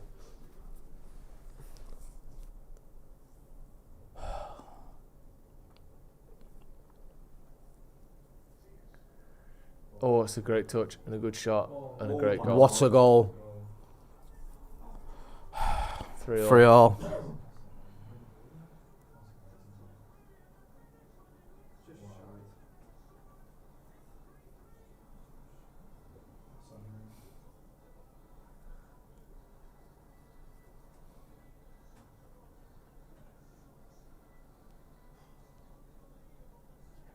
Fucking hell.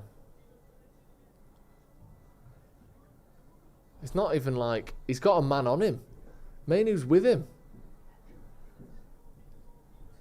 Just gives him enough room to shoot, but fuck me. Fuck off. That's why Kobe Mainu's been fucking man marking him ever since he came on, isn't it? Yeah. And to be fair, there you think, I know he got his shot off, but even then you think, oh, he's not going to score from there. And he fucking does. Feels like we're down to... Garnacho's through here. Oh, fucking hell. That was nearly the perfect We're going response. to lose this game. Aren't we? Yeah, We ain't coming back. you Well, think so. Look at that, look. Our midfield doesn't exist. Look at this. Just have as much time as you want, lads. No one knows where they're supposed to be. They look fucking lost at the minute, United. Now we're bottom of the group as it Absolutely stands. lost.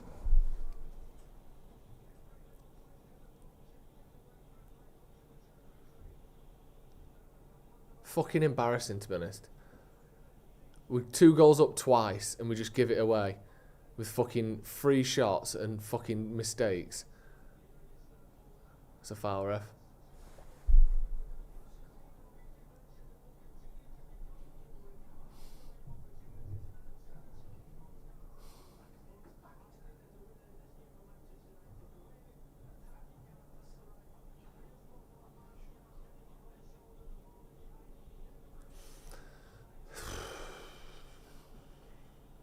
Is he onside? Well, anyway, it wasn't. There you go. So fucking annoying.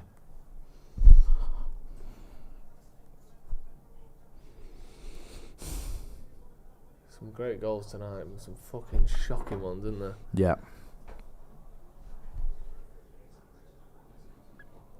Our inability to defend Leeds is just... It's just, you know, you're not going to win anything if you just can't fucking defend Leeds at all. No. Do you know How what I many mean? times this season have we given Leeds away? So soft the goals as well. Yeah. Like that last goal was the first goal you've gone, right, fucking hell, what a goal. Yeah. The others have just been like, Jesus Christ, shit defending or goalkeeper all at sea or what you doing. Yeah.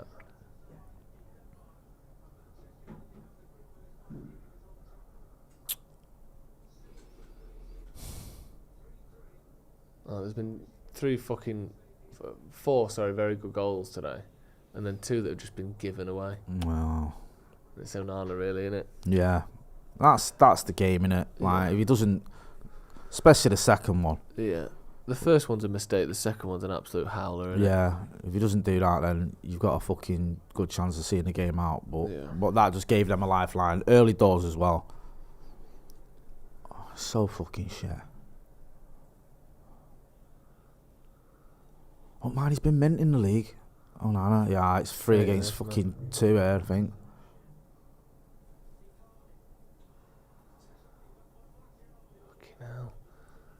Yeah, just get it and then just assume that no one's going to try and tackle you for the next 20 seconds. It's like we're shocked by the fact that other teams work hard. Oh no. Like we go, oh no. Once you get the ball, they'll let you have it. You don't have to do anything after that. Look at that. You've got to stay with him. We're going to score again here.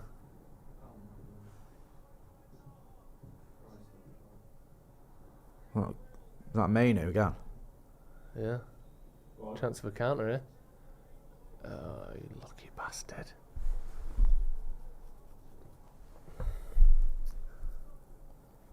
It's mental, this, isn't it? Just horrible, isn't it? Yeah, I fucking hate it, man. Just no control whatsoever. It's just carnage football.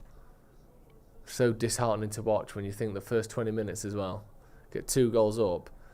And somehow we're resorting to, let's hope that our completely open back line concedes less than their completely open back line.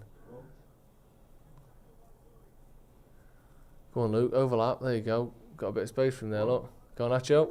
Oh, not that far off. Oh, do you know what? If we scored, I still won't fancy us to win. I want, like, they'd get another one. If we get 4, they'll just get 4.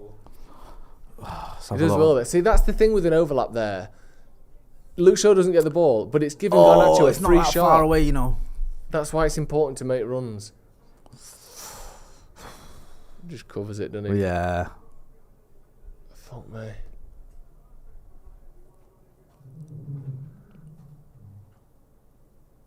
Right. Where's the pass? That's great. And again. It's a fucking pass there. It's like you're only allowed to score mint goals. You can't just like pass. Could have give it to Martial then.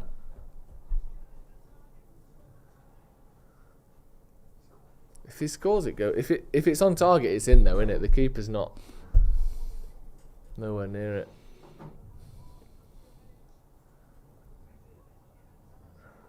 They've got that extra energy of like being at home and being the underdog, haven't they?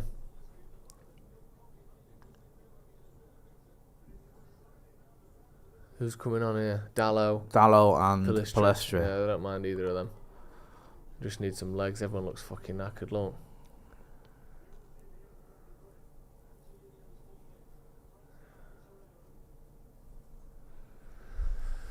God, this is horrible.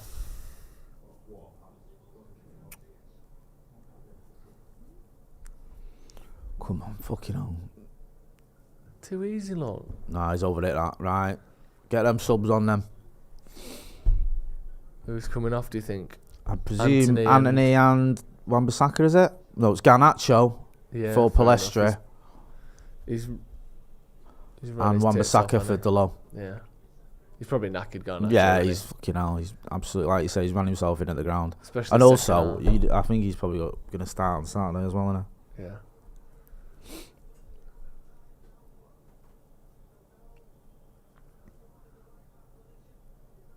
Antony on the left, I think.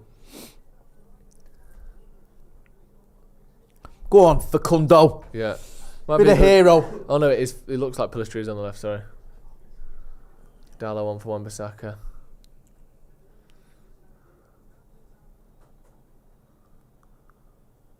Go on, Antony. Go on, Antony. Be a hero. Brilliant. Brilliant from Antony there. Just couldn't quite get his feet right there. He did so well there, Antony. I know. Was it Delo there? He Yeah. was through. Imagine that. It's halfway to a goal there, wasn't it? Let's have a look at this. Oh, fuck. Never quite gets there. Didn't quite get hold of it. No, that's a strong one. Yeah, we'll have that. Jesus He Christ. just levered it at the fucking fourth There should official. be a booking. Yeah, exactly. Could have killed him.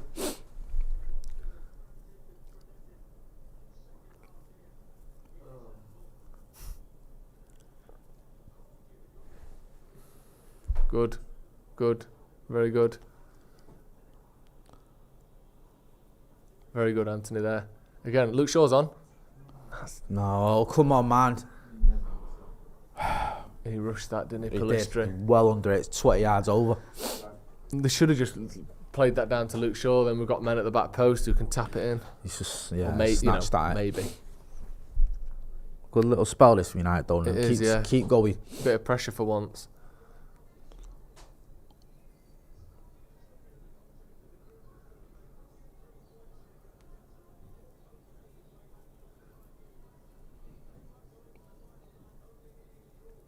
Go on then. I ran the wrong way there, Marshall. Is that a foul? It is a foul. The ref just gives out, doesn't he? I'm not saying it wasn't a foul, but I don't even think he saw that.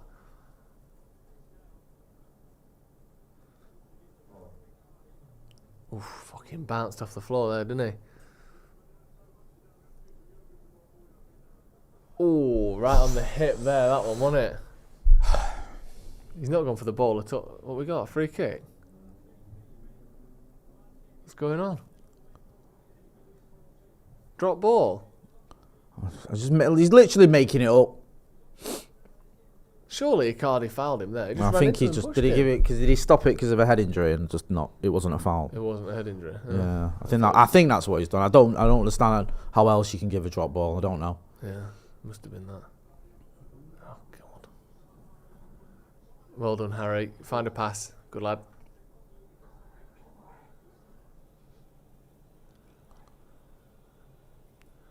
Go on then, Luke Shaw. Go on, Shaw. Go on, Shaw. Well done. Go on, Facundo. No, that's you're knocking it awful. back into two players there. Fucking Go hell. with you, man. Well done. Well done. That's better. Man in the middle. Well done, Kobe Maino. Oh, mate. Shh, don't say it. He just looks so good, doesn't he? I know. Go on, Palistri. You got men Head on up. No. It's not. You're so many the only options player there. on the pitch. That's so fucking greedy. There's like, who is it on the edge of the box arriving? You've got an overlap if you want it. You've got the man on the edge of the box. He ends up in an alleyway where all he can do is shoot because he's taking it too long. Shit, that from Palestra. Yes. I appreciate he obviously he wants to come on and get the winner. Yeah, but he's done three things there now Yeah. where he's tried too much. Shot from the edge of the box where he could have played it in, and then that, and then the other one. Ziyech going off fuck.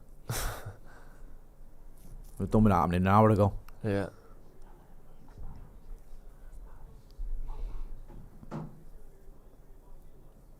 Couple of subs for Galatasaray. Yilmaz coming on for Ziyech. And Nelson coming on for Angelino. He's off as well. He was on a booking, wasn't he, Angelino? Probably. Victor Nelson. Trevor Nelson. Hold on, Harry. Keep that in. Unlucky.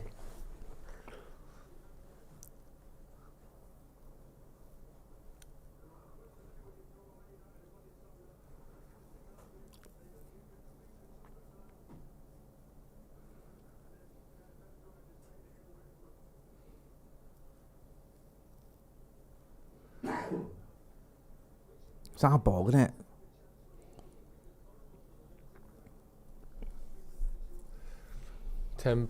Ten, probably 15 maybe minutes to go ish.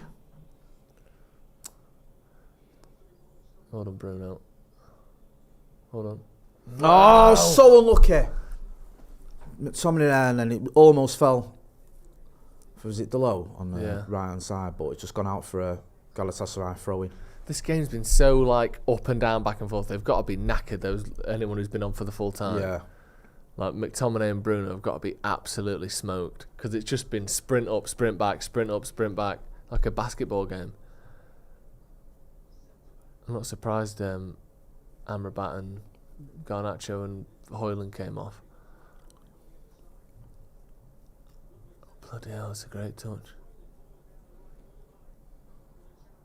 Oh, come on. You know he's going to... Should have got to that before that. I thought I was going to go in then. Yeah. And when he went straight at him, I thought that's going through him. Fucking hell. It's too easy, wasn't it? Right, go on, Delo.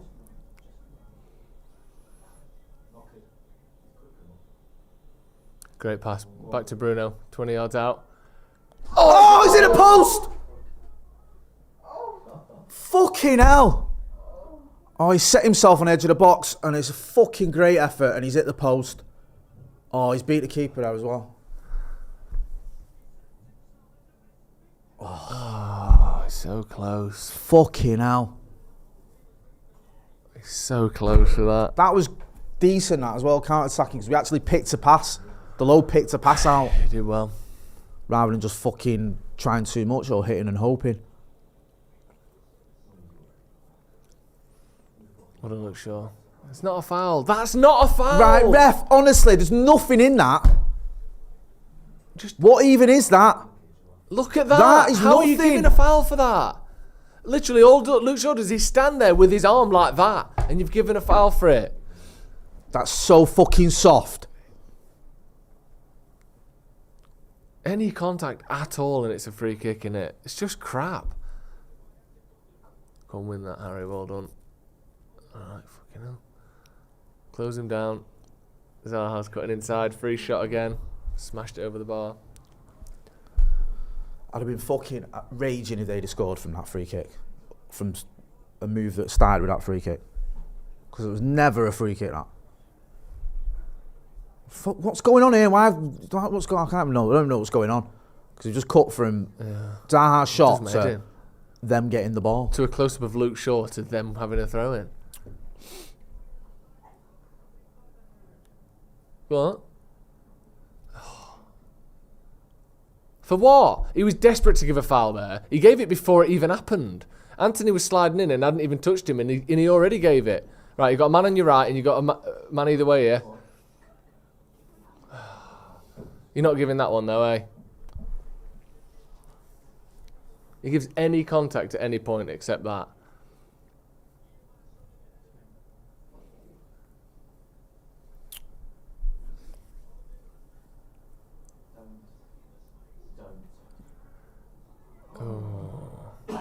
Fucking piss poor, that. I know. Just running through the midfield. I know. Just half-hearted challenges. Why can't we keep the ball at all, do you know? Kobe Mainoo's the man, hopefully, to do that.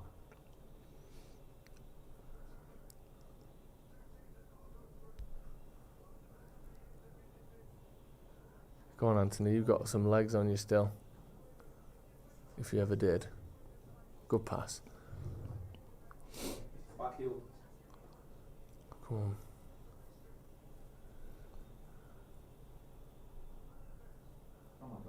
Marshall? Shoot, man! Fucking hell. Oh, fuck off, McTominay. God, this is horrendous, isn't it? What are you down for now? The ball's just bobbling and bouncing and so close to like landing for someone there. Just block shots and... Oh, God. Have we got anyone else on the bench? We haven't really, have we? Not of any experience. No. Like, you're not going to bring on Joe Hugo now, are you? Probably not. Demurbe coming on. He's played for them for years, hasn't he? Or he's been about for years. I don't know if he's been there the whole time. Right, probably 5-6 minutes still to go, maybe more. There's not going to be loads of stoppage time, but there'll be, you'd think, at least 3 or 4 minutes, wouldn't you? Hold on. Oh, God. It's just everything's a Why does he give foul. that as a foul?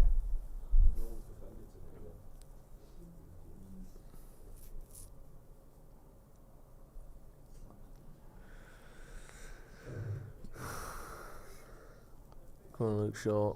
Keep that. Hold on, man. Brilliant.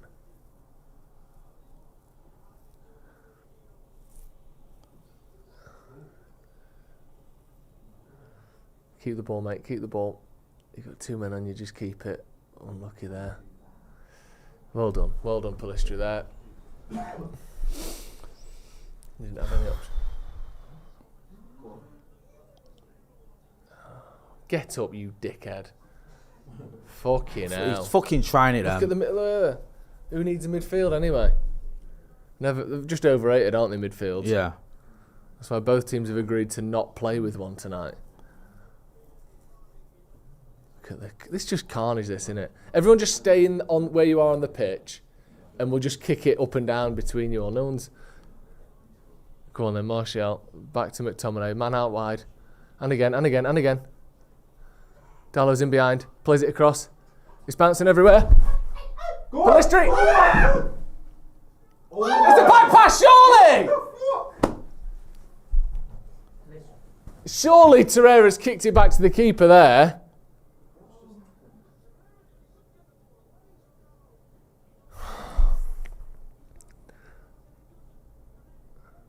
Oh, he's had a chance, hasn't he, Palistri there? That's the chance, innit? He's had a chance there. He's 6 yards out and he's just got to chip it over the keeper. 3 minutes? There's been about 16 yellow cards and 3 fucking goals. Oh my God, that is fucking mint. Brilliant.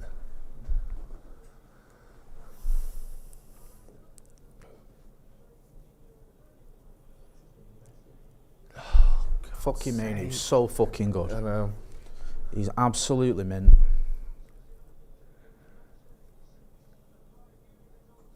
No. There's too much on it, man.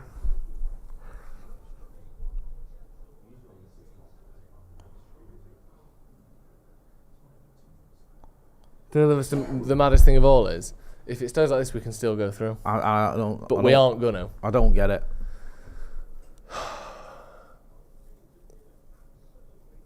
Come on, win that. One more chance, win that. Hold on. And push him. Oh, fucking hell. This game is absolutely nuts, isn't it? Everyone up, go on.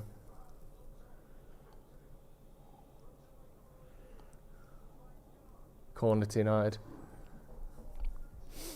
Right, he's off the pitch, play on. Yeah, fuck off you. He's done. Do you know what? He's had a good game tonight, Antony. No, he has. I'll give you that. His best I'll give game you all that. season, I'll I'd give say. you that, definitely. Done a lot of good things. Good running there from McTominay. Their goalie is an absolute nutter, isn't he? Corner to United, come on.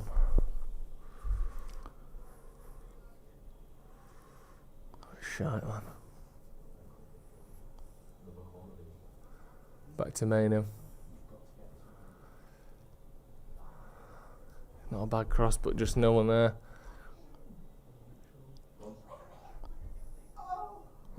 Fucking shit, that.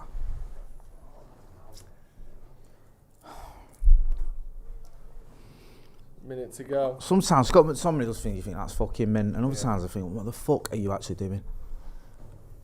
Galatasaray, basically, they're just thinking, if Bayern Munich win tonight, Yeah.